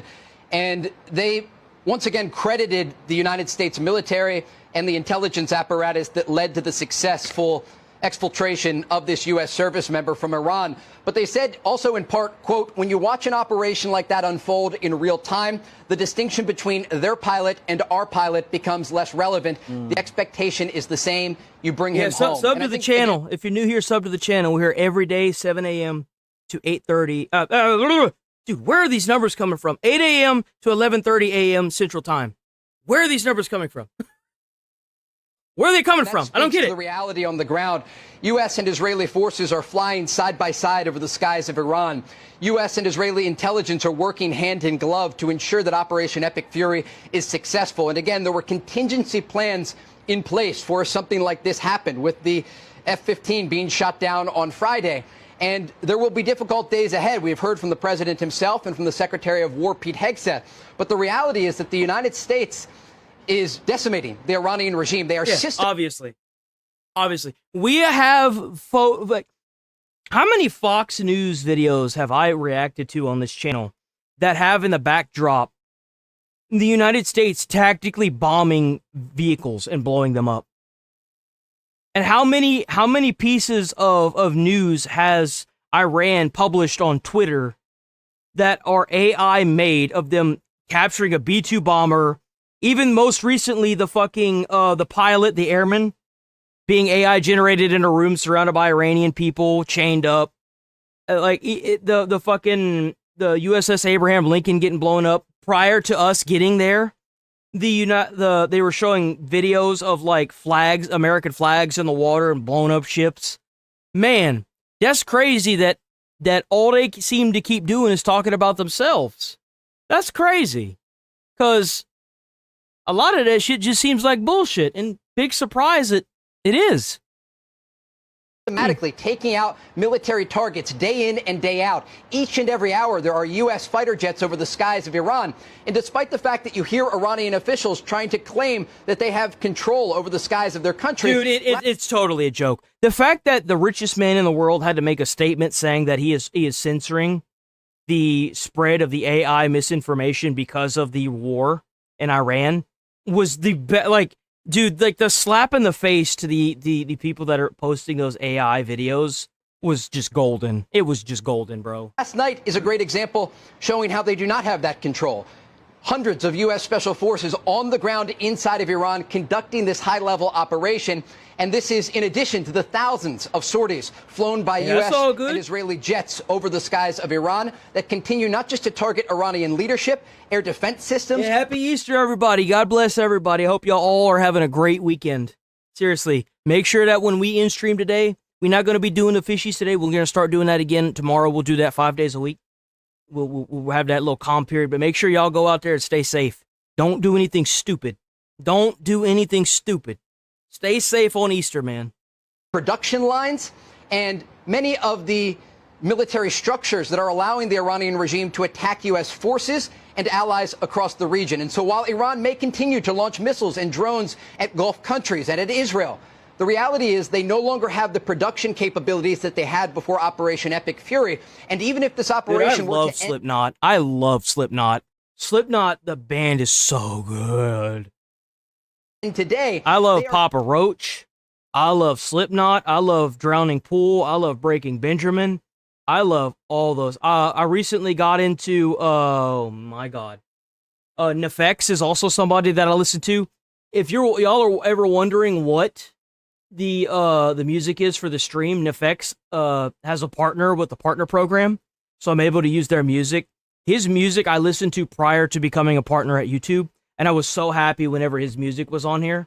I listened to Eminem. I listened to Amori. It's Omri. He's got one called Save Me. It's so good. I listened to Cell Dweller. I listened to Motionless in White. I listened to Disturbed. I'm a 90s child, bro. I'm a 90s child. I like my metal. I used to listen to Evanescence, but then I found out she was a bitch to Breaking Benjamin, and I was like, nah, I'm good, bro. I'm good.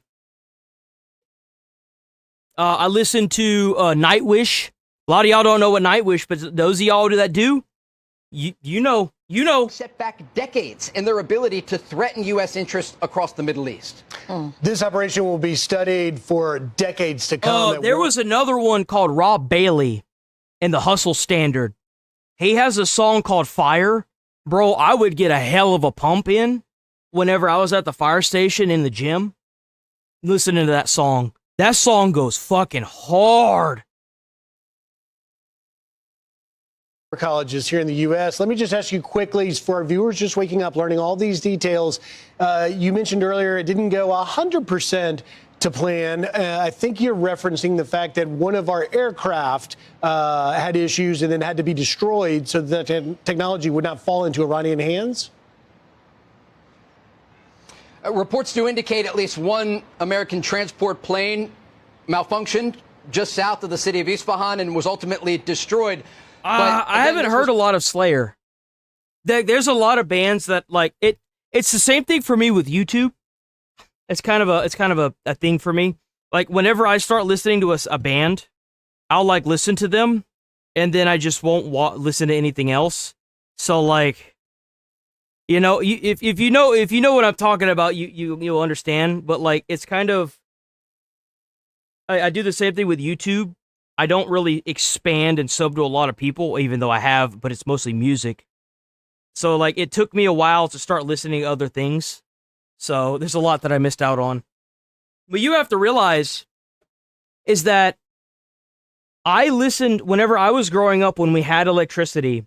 I learned about Drowning Pool from the Punisher movie. We didn't have TV. We had DVDs. I learned about Drowning Pool in the Punisher movie. The song that sparked it all wasn't even from the Punisher movie, but it was from The One. If you've seen the movie The One, the Blood Brothers song that plays in the fight scene towards the end of the movie fucking drew me to it like fly on shit. I don't know what it is with that song, but that song is so good to me. I don't know why. And then like the fight scene being like thematically timed up with that song was so fucking good. And then let the bodies hit the floor by Drowning Pool at the very beginning, whenever there's that fight scene where he's shooting in the air duct, and then he pops out of the air duct and starts beating the shit out of him, and it went slow-mo. Had me sold. And then the song whenever they're in the ambulance that he's listening to prior to the guy putting the gun to his head, that song was, what was that song? It was, Sinner by Drowning Pool. And then the song at the very end during the outro was, Papa Roach. What was that song? It was, Cut My Life Into Pieces. That movie made me who I am today. Those were the songs that I grew up with. Part of a larger contingency plan that the United States military had. When you're sending hundreds of special forces deep into enemy territory, it's never simple. And we have seen that around the world when you look at the ability of the U.S. military on an intelligence. It was last resort, wasn't it? It was last resort. It wasn't. Oh my God. Yes, it was last resort. Front, it is unmatched. And the official that I spoke with earlier in the United States indicated that this operation could not have been done by any other military in the world. I love Stupefy. And another one was, oh my fucking God. Another one that was played in The One was the, oh my God. Bro. Oh my God. It played during the breakout scene at the very beginning of the film where he's in the chair and he's chained to the chair, and then the lady like blows up the thing using the rat. It's the most common Disturbed song. Oh my God, what was it called?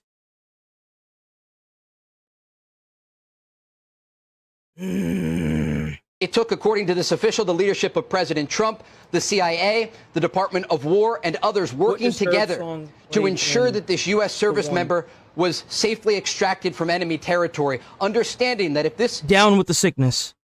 Down with the sickness. Operation was unsuccessful, it would have been a disaster and this U.S. service member could have fallen into the hands of the Iranian regime.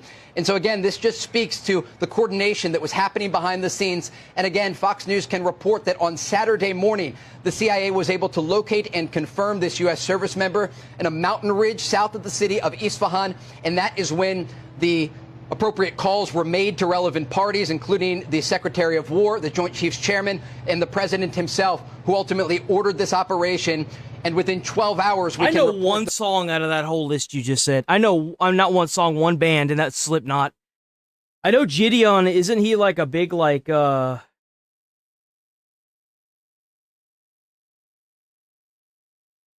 isn't that like a, oh my God, YouTuber or something like that? There were U.S. special forces on the ground inside of Iran rescuing this U.S. service member. Yes. Behind enemy lines. Incredible reporting. I know Korn. I know Korn. I listen to Korn. Korn's good shit. That's good shit. Korn is really good. I really like, oh my God. There's one song particularly that I love by Korn. Korn, biggest hits. Korn, biggest hits. It's like falling apart or falling away. It does like that kind of beat. I don't know how to do it. Like you can do it justice, but. Hey, thank you. Thanks, Trey. Thank you so much, Trey.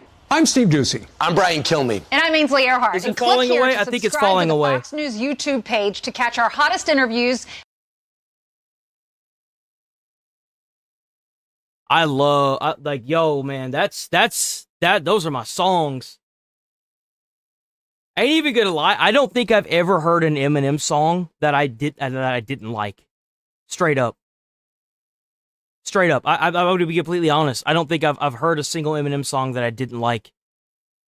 I haven't listened to any of the newer stuff, but everything up until Godzilla, I listened to it. I didn't dislike a single one of his songs. Risk, because this could have been an absolute disaster, and it wasn't. You bet. The risk couldn't be higher. With that, let's bring in retired Navy captain and former Pentagon official. Enough music talk. It's time to get back to business, because we only got a little bit longer left, I think. Yeah. I love that I love that Fox is talking about this a whole bunch, but Brent, good morning. Fox. Happy Easter to you. We have been calling this rescue an Easter miracle all morning, and you may have just heard Trey Yingst, a reporter in Tel Aviv, laying out the complexity of all the components that came together, from the special operators on the ground to the aircraft. I've heard a lot of good things about Metallica. I don't think I've just sat down and tried to listen to their music, though. And to the CIA deception plan, what is your take on what we are now learning about? Yeah, happy Easter, and we have much to be thankful for. The last time the U.S. military tried something like this was almost 26 years ago in Operation Eagle Claw to rescue over 50 American hostages that had been held for over 400 days at the time in April of 1980. Again, in Iran, but that ended in disaster. It resulted in a lot of inward introspection of the military, the creation of Special Forces Command, as well as what we have today, the joint service that we appreciate, and the integrated military service operations that we benefit from. And there's no mountain they would have hid that soldier in that we wouldn't have cracked open and extracted him from. I could promise you that. There is not a single mountain that the United States military couldn't crack open and get him out alive in. I said that on Friday too. I was like, it doesn't matter what shit shack they pull this soldier to. There is not a day in this world where the United States government doesn't completely blow up the town that he's in and then crack open that shed. Not a single day. Is, I think, a reflection of that. So, very complex mission. It's, again, I want to double down on a message that Trey Yingst was talking about, and that is that this demonstrates to the Iranian leadership that we can get anywhere that we so choose and hold ground as long as we desire to accomplish a mission. Isfahan does have... That's right, John Wick that shit, man. Get that guy out of there, man. Nuclear sites, and has been the target of attacks in the past. These operations occurred not too far from there. The message should also be, not only can we rescue our pilots, but we can also go to where we... There are some... another one is... damn. I'm not a big country fan. And it's like rap, pop, rock mostly. I like stuff that like gets my blood pumping. You know, like whenever I listen to a song, it's mostly for like a tool reason, if that makes any sense. Like if I'm listening to a song, I'm trying to get like a workout in, or I'm trying to run, or stuff like that. Like I have like a genuine like use for any songs that I listen to. We need to secure. Oh, another one is 3 Days Grace, and also damn, they played it in the Invincible, not Invincible, in oh my god, dude, I can't even think of the name of the damn movie. It's got Sylvester Stallone in it with all the actors, all the like action actors in Expendables. It's fuck, what is that called?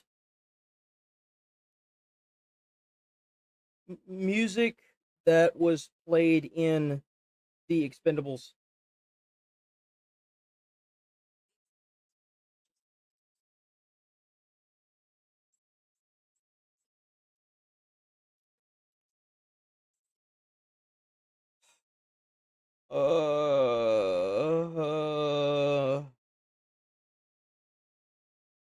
Fuck me, dude. Fuck me. Hold on, wait a minute. King Diamond. It's something King Diamond. Band that plays King Diamond.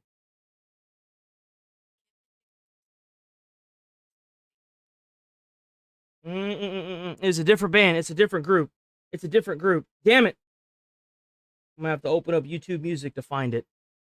Nuclear equipment or the remainders of their leadership. Yeah, for those of us who are old I listened to enough remember Saliva the too. debacle in the Five Finger desert, this Death is, Punch, quite a departure, Sick to say Puppies, the least. Motionless and Listen, White, I just wanna Seether, say, quite frankly, this is one of those circumstances where, Accession, and I think Rachel pointed it out earlier, Skrillex, you just didn't know how this Skillet, might go, and the fact that this Tristram, has turned out in a positive way is obviously a moment for celebration. Pegboard Nerds, not just for the life of the person who was saved, but obviously Amari, for those who were on the ground. FYTCH, What's the level Fetch, Riot, Hollywood Undead, Alan Muck and Chow Chow, Falling in Reverse, Accession and Sullivan King, Virtual Riot, Arrow Chord, Like a Storm, Mod Step, The Animal in Me, Sam Tinnies, it's TINNESZ, Institute, Bad Wolves, Cell Dweller, Riser, RAIZER, Soul Extract, The Underguided, it's like my fucking gaming, dude. It's like my gaming. Smash into Pieces, Circle of Dust, Coven, I Prevail, All Good Things, Silent Child, The Fat Rat, Isidore, ISIDOR, Swarm, and Brian Linginton. Starset's so good. I love Starset.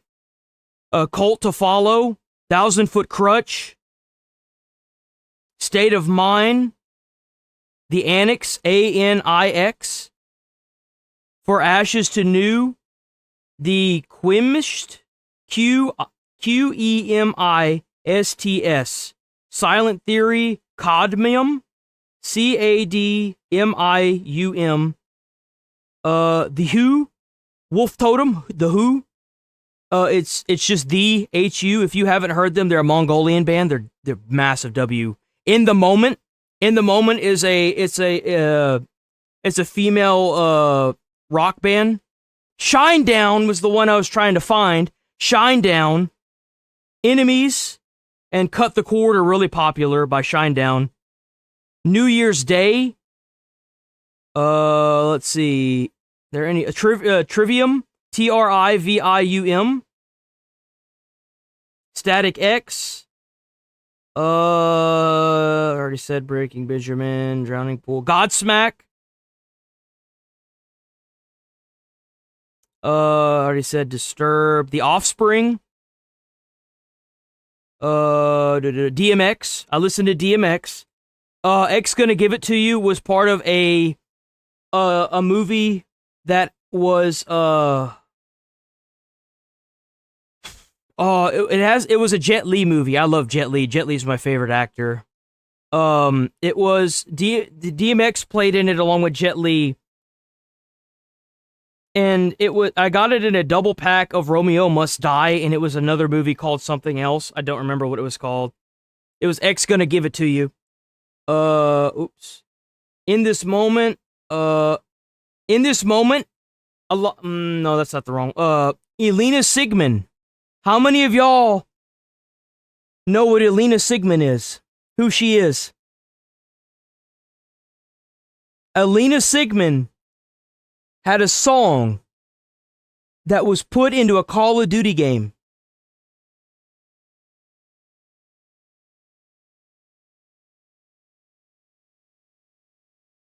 You had to do an Easter egg to get it. That involved meteors.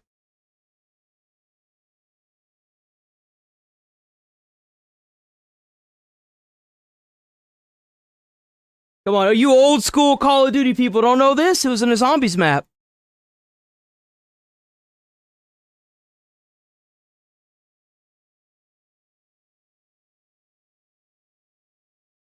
Battlefield 2 Zombies. That's right. Oh, Black Ops 2 Zombies, my bad. Black Ops 2 Zombies. That's the song that you would play whenever you shot all the meteors in the map.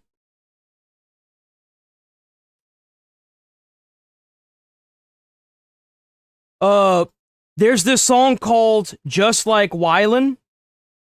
It has 3 Days Grace and Bone Crusher that sing in it. It was for XXX State of the Union. By the way, W video, XXX State of the Union. That song is in there. There's a shitload more, but I'm gonna be going through this damn thing all day if I sit here and do this. I listen to a massive variety of everything between for the most part. to pull off something like this, Brent. Well, there have been reports that other non-military agencies, intelligence agencies, were involved, as well as, of course, the Air Force. Funny enough, I have listened to a little bit of classical, but then I end up switching over to classical mixed with like dubstep. That shit goes hard, bro. Special forces from various services engaged, the U.S. Navy with its air power and the carriers. And then I think there's an international aspect of this. Of course, our Gulf partners would have had to have given some clearance for the aircraft to fly through. We wouldn't know what it was for. And of course, the Israelis. I think they had a deeply integrated into this to shift their targets and their attacks so that it would draw the Iranians away or keep them busy as we focused in on locating and exfiltrating our pilot. Well, it's a remarkable, we're just still in awe right here sitting on the couch. We had no idea how this would turn out yesterday. We all had a great fear inside of us that this man could be captured, could be used. I wasn't going to say this, but there's a good chance that I may just take the copyright. It wouldn't be a strike. There's a good chance that when we get the word that the war in Iran is over and that we actually forced regime change and it's for the better, and I know for a fact it's for the better, I'm probably going to play America Fuck Yeah on the opening intro. By the Iranians. If you hear America Fuck Yeah playing on the opening of this stream or the stream, you'll know we just won. To embarrass our military, and of course, we were so worried for his family, and they woke up to an Easter miracle. Yeah, and just a few seconds left we've got, Brenda. I do want to ask you, because you were talking about the message that's being sent, that Trey was talking about, and you're doubling down on it. In just a few seconds we've got left, how does that impact this deadline? The president has given a Monday deadline about telling Iran to come back to the negotiation table. We've not seen him willing to negotiate in good faith yet. What does this mean now? Well, I think it underlies... There's also one more band that I didn't think I would like, but I turned out I really like them. And their name suits the style. The Texas Hippie Coalition.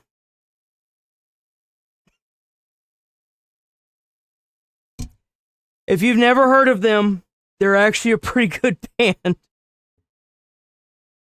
Attempt by the Iranians to try to use something like this for political purposes to put a halt on military operations was just dispelled. Despite going and hunting down and successfully exfiltrating our pilot, the operations and the I attack... think that it should be scorched earth for the IRGC. There are a lot of Iranian civilians, which is why we're being so methodical with our strikes, that don't deserve or want to deal with the IRGC anymore, and they don't deserve to die. They don't. They want to be free. They want to be freed from this oppressive chains that they've been put under by this goddamn regime. They don't deserve any of what America's dishing out, for sure.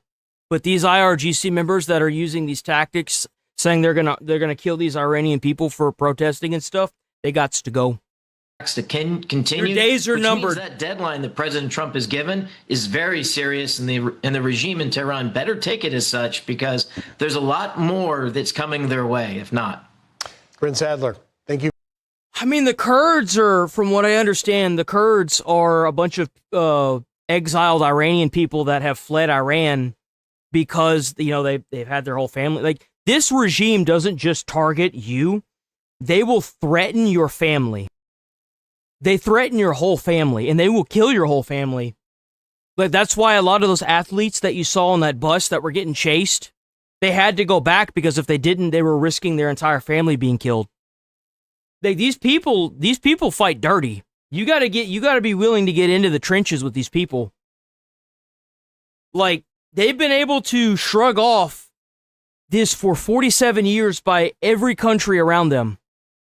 And now that they're being held accountable, they're roaching and ratting out by making all these AI videos. These people need to be systematically annihilated. Not the Iranians, these IRGC members that are acting like terrorists for the entire Middle East. They need to go. You scream death to America, you want Americans dead, and they start showing up at your doorsteps and you're crying like a little bitch. Maybe you should have done it. Maybe you should have just fucked off and actually made nuclear power plants instead of nuclear bombs. Very much. Thank you so much. Happy Easter. I'm Steve Ducey. I'm Brian Kilmeade. And I'm Ainsley Earhart. And click here to subscribe to the Fox News.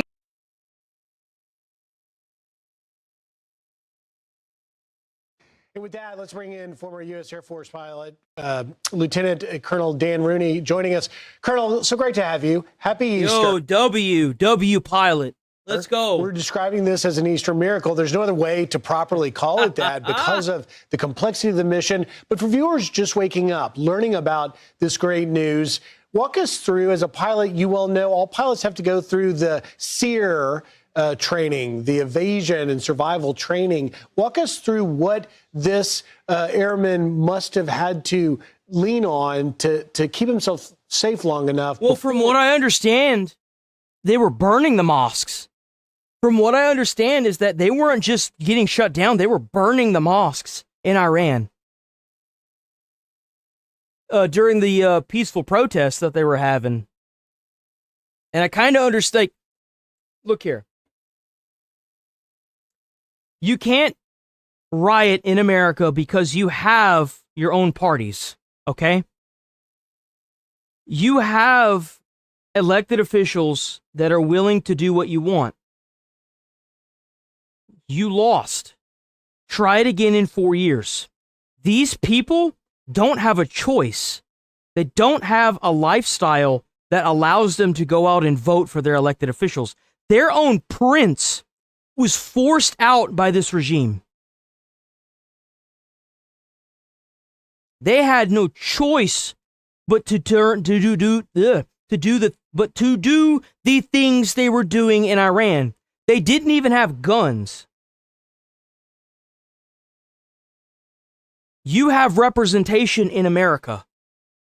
If you don't like that, go back to your own country. If you lose an election, that doesn't give you the right to riot and throw bricks at cops. You know what does? Whenever you have to watch your uncle get put to his knees and popped in the back of the head for being out past fucking curfew. I want to make that line very clear. If they're burning mosques in Iran, because they're tired of this oppressive regime killing their family members? W protesters.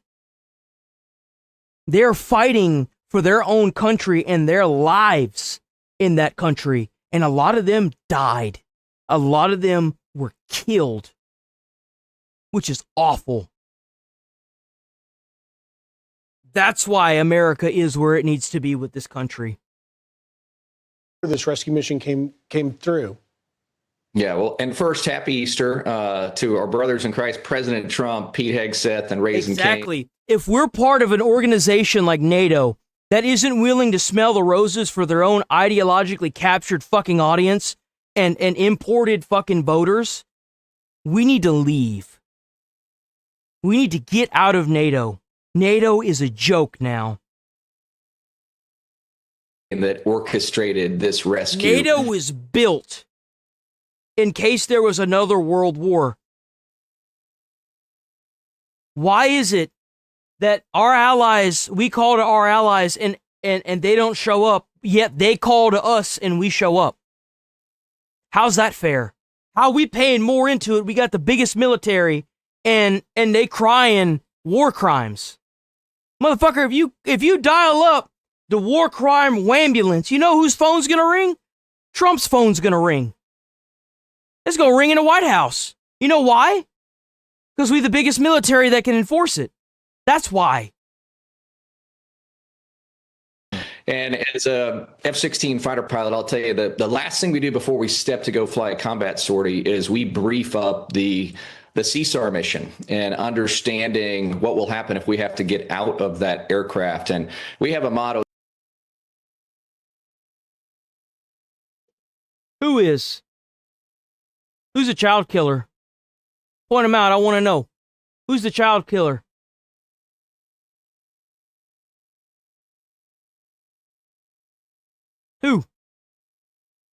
Who's the child killer? I know you ain't gonna roach out on me because I pulled you up. You chirped. Now's your time to talk.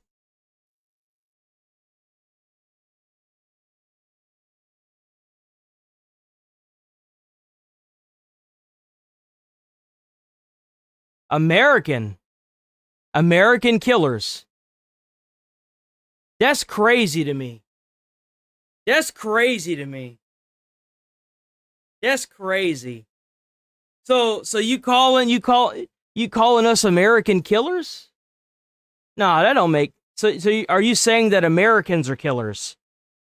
Is that it?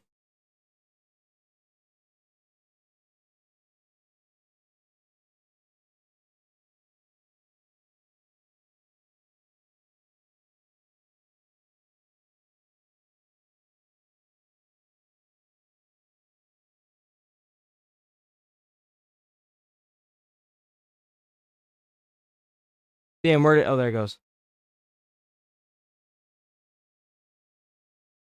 Still nothing?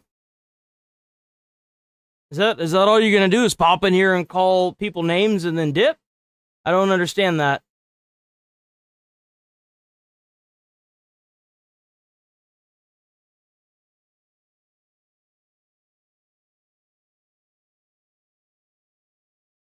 Is that it? Man. That's crazy. So, you rip the children away from their parents in your country at the age of 12, by the way. The legal age to give consent in Iran is 12 to sign up for the military. And you know they totally volunteer. And you know a child should totally have that right. Obviously, right? And then you're surprised when you send a bunch of child soldiers to bomb and kill American soldiers and they get dropped. You know what the best part about being an American is we don't have to use terroristic tactics to obfuscate some schizo war to maintain power over a bunch of people. We just win. We don't have to lie about it. We don't have to make AI videos about it. We don't have to force children into war and put schools next to military bases to try and spin some weird narrative. We just win. Keep hiding behind your shields, and we'll keep waiting for you to poke your head out of a hole and bombing the fuck out of it.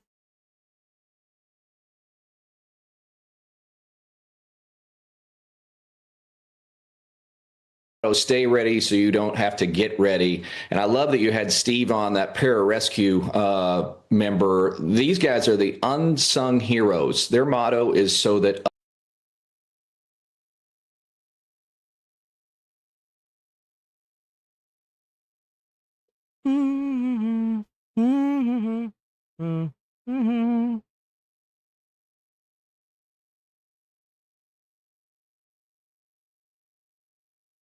Islam needs destroyed. Man, if y'all gonna come in my comments, the least y'all gonna do is Islam needs destroyed, and good to keep doing so. NATO is no more.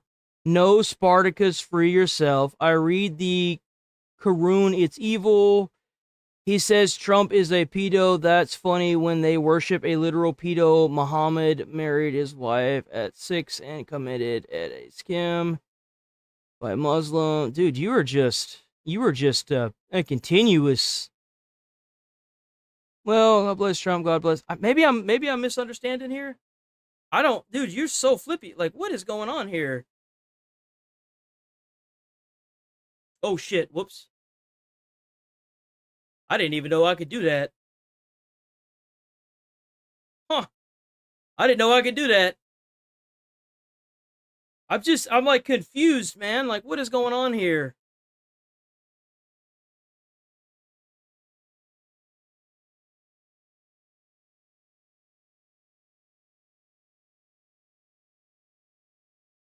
What is this new thing? Like, what is this milk thing? What is that about?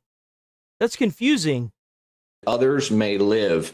And we look at Easter, John 15:13, no greater sacrifice than to lay that's down autocorrect. Oh, you know what? I did see somebody else complaining about the autocorrect as well.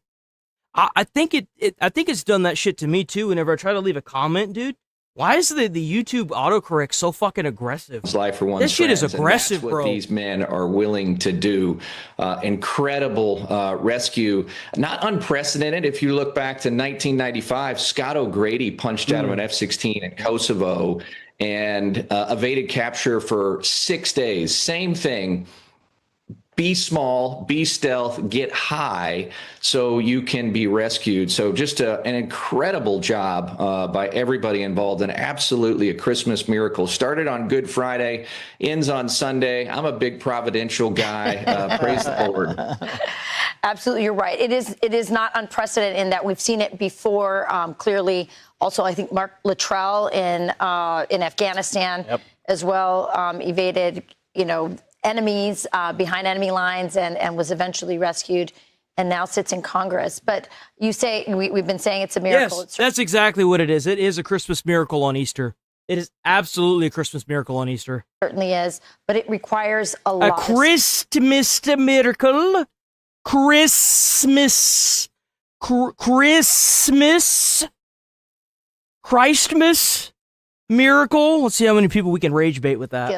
So walk us through what he would have had to go through. We understand he climbed into some sort of crevice and he waited. He has some sort of beacon on his uniform that is apparently the president and the military in contact with him at all times. Just what is? It's not premium chat. That's not premium chat. Go to the if you're on the big screen. On the big 1080 by 1920, go to the channel, and there should be 2 live streams there. It's not premium. This is not a premium chat. Don't think that this is a premium chat. This is the shorts feed chat. This is the other stream that's also being fed to YouTube. So all you got to do is go to the channel, and then you can join this chat. What's he going through? What do you think happened in those days that he was lost? Well, number one, they get hit by a surface-to-air missile, and we don't talk a lot about this. Well, yeah, I mean, like I said, like they can have all the shit they want. There was never going to be a place where they were going to take that soldier where they didn't get him. Like that's Russia just like there is nowhere in Iran that they could have brought that soldier that had that beacon. Apparently, the suits now have beacons on them that the United States military wouldn't have been able to find them. I mean, Verba, which is the most sophisticated man pad. So apparently they were waiting for the right time to go and get the soldier. They knew where he was since Friday. That's what I've heard so far. Putin has blood on his hands on this, and they are in theater already. And that's the great danger for fighter pilots. If it's radar guided, we know it's coming. If it's heat seeking, we have no warning. So this missile slams into this fighter jet. And then the ejection sequence starts, right? And why they didn't eject together is because of the catastrophic, unexpected event here that ends up with the pilot and the weapons systems officer separated. Yeah, it's situational. It's situational. If you get struck by a missile and the plane starts veering out of control, doing loop-de-loos, it's going to be kind of hard for you to make a decision or deploy at the same time. If you don't deploy right, you're going to be shot right into the ground. Not like obviously it's high enough to not have that happen, but like still, like you have that moment, probably a few moments of hesitation to pull the ejection, and that few moments of not pulling the ejection on the seat, you're already miles off from the other pilot. When you're going that fast, a literal second can move you miles away from the other person if you don't eject at the exact same time. It's obvious. Like, so you eject out of this aircraft. First thing you do, obviously, is make sure you have a good camp. It actually is. Being Jewish is a race. It is. It is. It's a race and a religion. I didn't believe it myself, but it's true.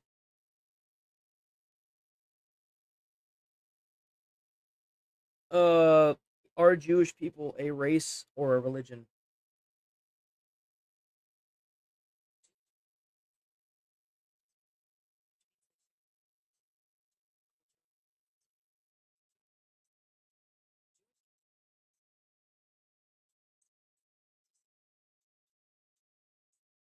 Yes, you can be Jewish through culture or ethnicity. It's an ethnicity. I know it's crazy. I know it sounds crazy, but it's the truth. It is the truth. Asman looked it up on his stream, and I just double checked. You can be Jewish through either ethically or cultural, culturally or ethically. Yes, it is a thing. It's a thing. Canopy. We are prepared for this sequence. It is memorized. We're going to hit the ground, and then we are going to evade as quickly as possible. Obviously, with this colonel, the weapons systems officer.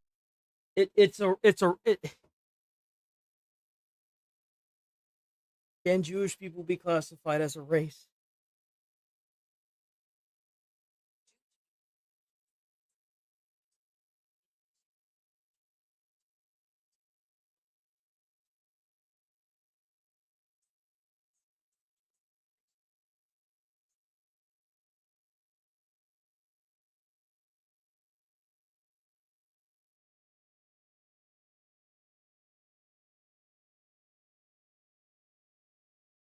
They're an ethno-religious group.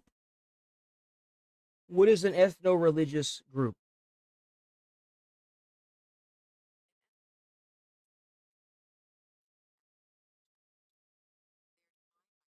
You do know what ethnic heritage means, right?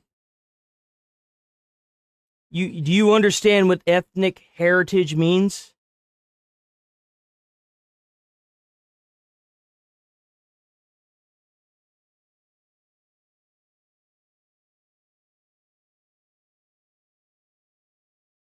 Ethnic.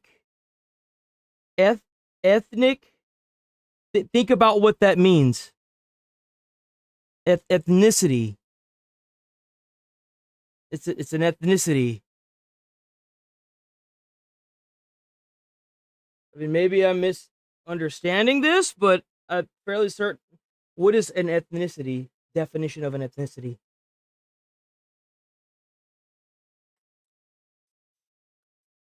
Or a group of people identifying based on a common ancestry, language, history, society, religion, or customs.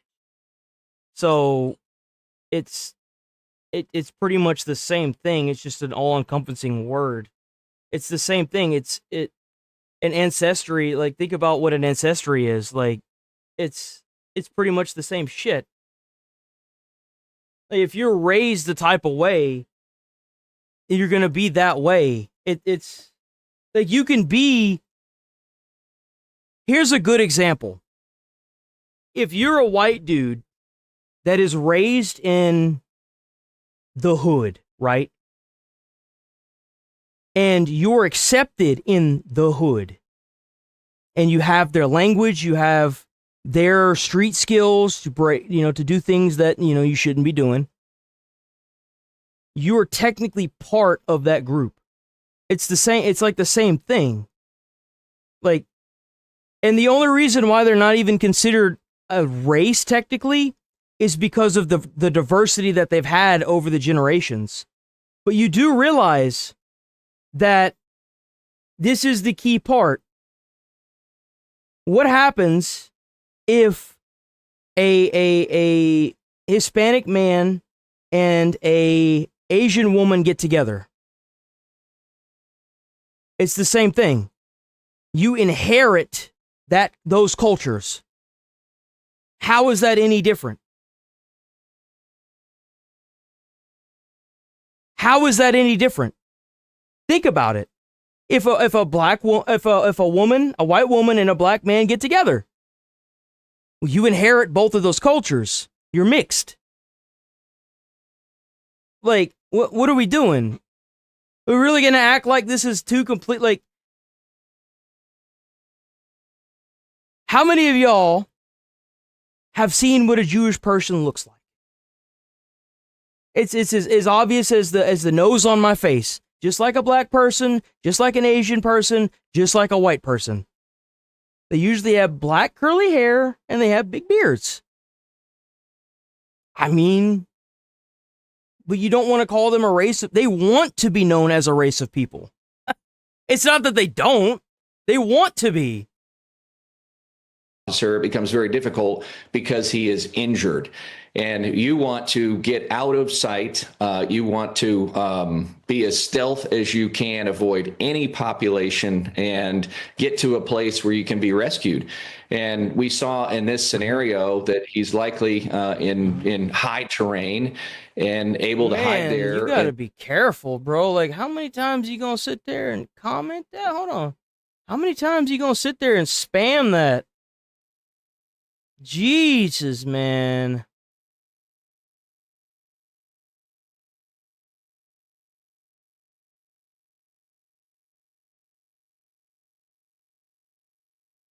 Man, and then orchestrate this rescue. So many layers of misdirection by the CIA, the intel.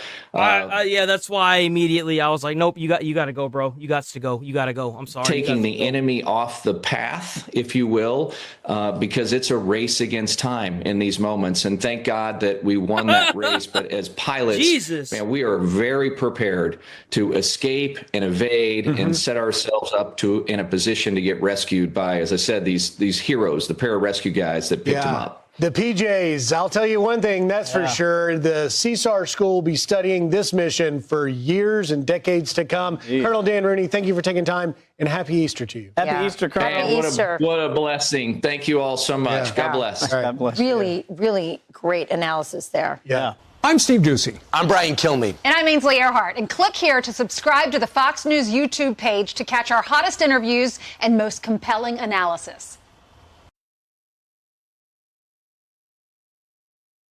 Okay. We got time for one. Whoa, damn.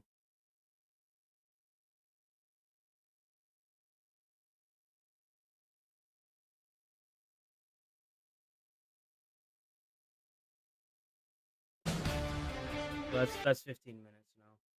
Hold on. I had another one. Oh, what the fuck is this? AP. As far as I know, I was the first staffer to erase information from a story because we were threatened by Hamas, which happened at the very end of 2008. We had a great reporter in Gaza. Blows the whistle on AP for complying with Hamas censorship since 2008. Who had always been really an excellent reporter. We had a detail in a story. The detail was a crucial one. It was that Hamas fighters were dressed as civilians and were being counted as civilians in the death toll. That's crazy. What the fuck? Wow. Big surprise, huh? Real shocker. An important thing to know. That went out in an AP story. The reporter called me a few hours later. It was clear that someone had spoken to him.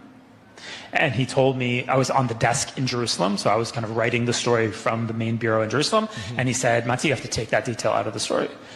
And it was clear that someone had threatened him. I took the detail out of the story. I suggested to our editors that we note in an editor's note that we were now complying with Hamas censorship. I was overruled. And from that point... That is crazy that he was overruled. Like, I understand why you would change it to not put one of your reporters in danger. I would say that it's probably the ethical thing to do. But to not state that is crazy. Point in time, the AP, like all of its sister organizations, collaborates with Hamas censorship in Gaza. What does that mean? You'll see a lot of dead civilians and you won't see dead militants. You won't have a clear idea of what the Hamas military strategy is. And this is the kicker, the center of the coverage will be a casualty number that is provided to the press by something called the Gaza Health Ministry, which is Hamas. And we've been doing that since 2008. So all of the information that people are getting... I didn't even realize there was another spammer. Hold on. Look at the notorious fat Muslim streamer Frogan. Jeez, man. Go take your pills. Go take your pills, bro. Thing out It's of okay, this relax. is from Hamas. Is this surprising? Well, it's good to have, like, I mean, everybody knew this was happening, right? We all That's knew right. this was happening.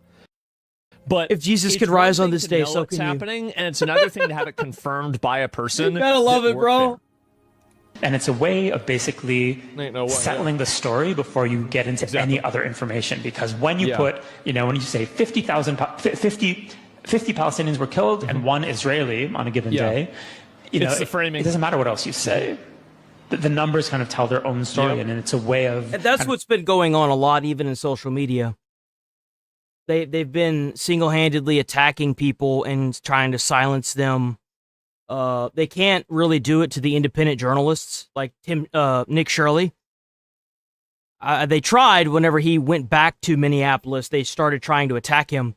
The issue is that all of these people that are trying to infest our country and take all of our money to make bombs for their foreign countries are realizing that their days might be numbered because the gasket has been blown wide off of the entire situation that they have been cultivating for the past 20, 30 years. And now all this fraud's coming to light. They can't threaten the actual journalists that want to go out there. They could hold people like maybe Fox or Legacy Media under a thumb to an extent. But the minute that they realize they're going to make a lot more money by chasing these individual topics, that's the moment they're going to roach out. They can't threaten legacy media in America, but they can pay the companies like donations to keep their mouth shut on certain topics. Kind of like that BBC news feed that we had reacted to a couple days ago, where they were trying to complain about the dogs in the country, right? How there are too many businesses that are catering to dogs. If you don't like dogs, then you're in the wrong fucking country. And that goes for America and Britain, by the way. Settling the story with or something the UK, period. Sounds like a concrete statistic, and the statistic is being, given to us by one of the combatant sides. But because the reporters sympathize with that side, they're happy to. That's crazy. They're happy to play along. So since 2008, certainly since 2014, when we had another serious war in Gaza,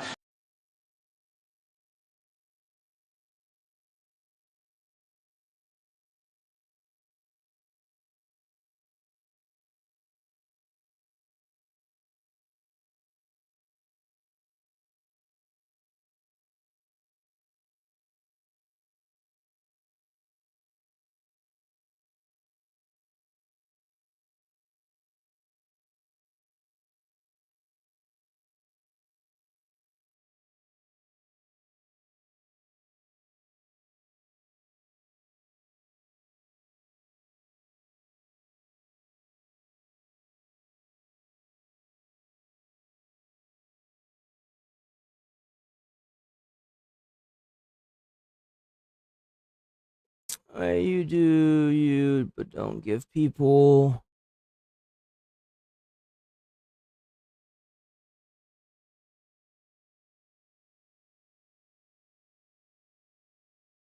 What the fuck?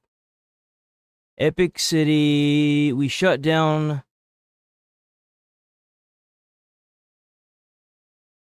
iPhone every year and wearing Jordans with $100 t-shirts, but you can't afford an inhaler only in America. They got sued for telling the truth. CNN gets sued. Ugh. That's a lie. No, if you that doesn't hold up in court. That doesn't hold up in a non-biased court. The press has If you distribute misinformation or you partake in the oh my god, discrimination, and you get sued and you lose in an unbiased court, that's not because you're telling the truth. Covering in Gaza, the press has been essentially an amplifier for one of the most poisonous ideologies on earth. Hamas has figured out how to make the press amplify its messaging rather than covering Hamas. There are no censors comments. Doesn't agree with. No, I remove people that are going to be constant naysayers because it's annoying to have to pull up the same few people over and over again that just want to sit there and cause problems. Let me show you something. Let me show you something.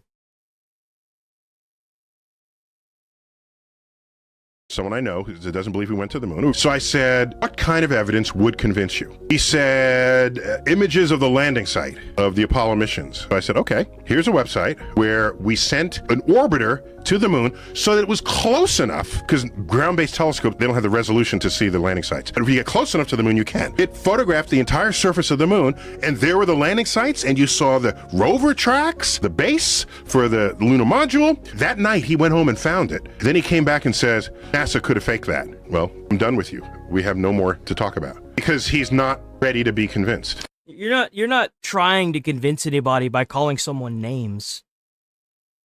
The minute you start calling someone names in comments, you should just be permabanned, because you're not doing anything for anybody other than calling somebody who's trying to say what they think names. How does that help anybody? I just got here and I saw the base, so I asked.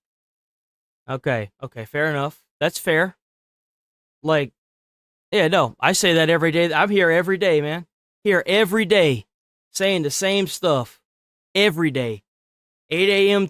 to 11:30 a.m. Central Time. If you knew how many of these people I've had to deal with on a daily basis, you'd be doing the same thing.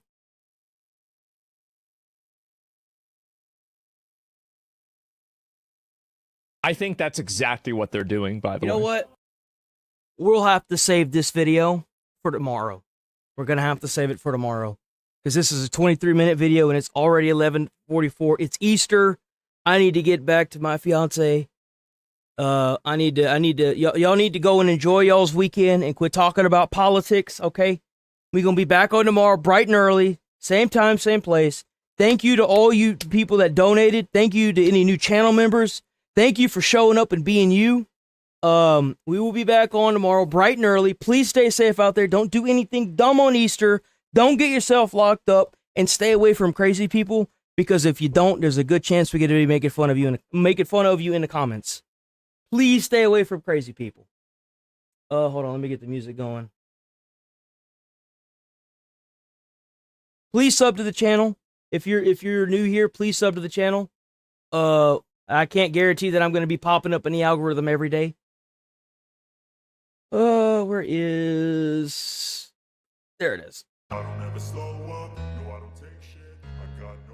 Well, yeah. Try to put a smile on someone's face. You might change their whole day or their whole life. You never know. Happy Easter, everybody. W Donald Trump for getting the pilot back, by the way.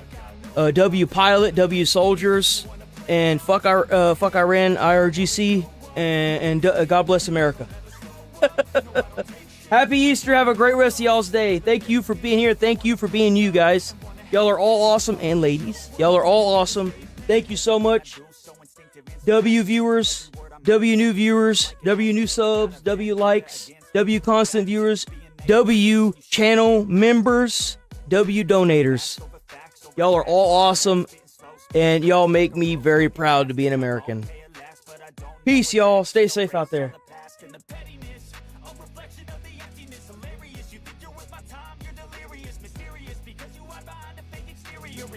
You know I'll always be a bit superior. Get off of me, this ain't no humble brag. I want you to hear words, you can say them back. I want you to feel free from the chains that last, and to believe in what you got, it was built to last, yeah. Now that I've been put through hell, I never got anyone's help. I had to do it all myself. I don't ever slow up, no I don't take shit. I got no love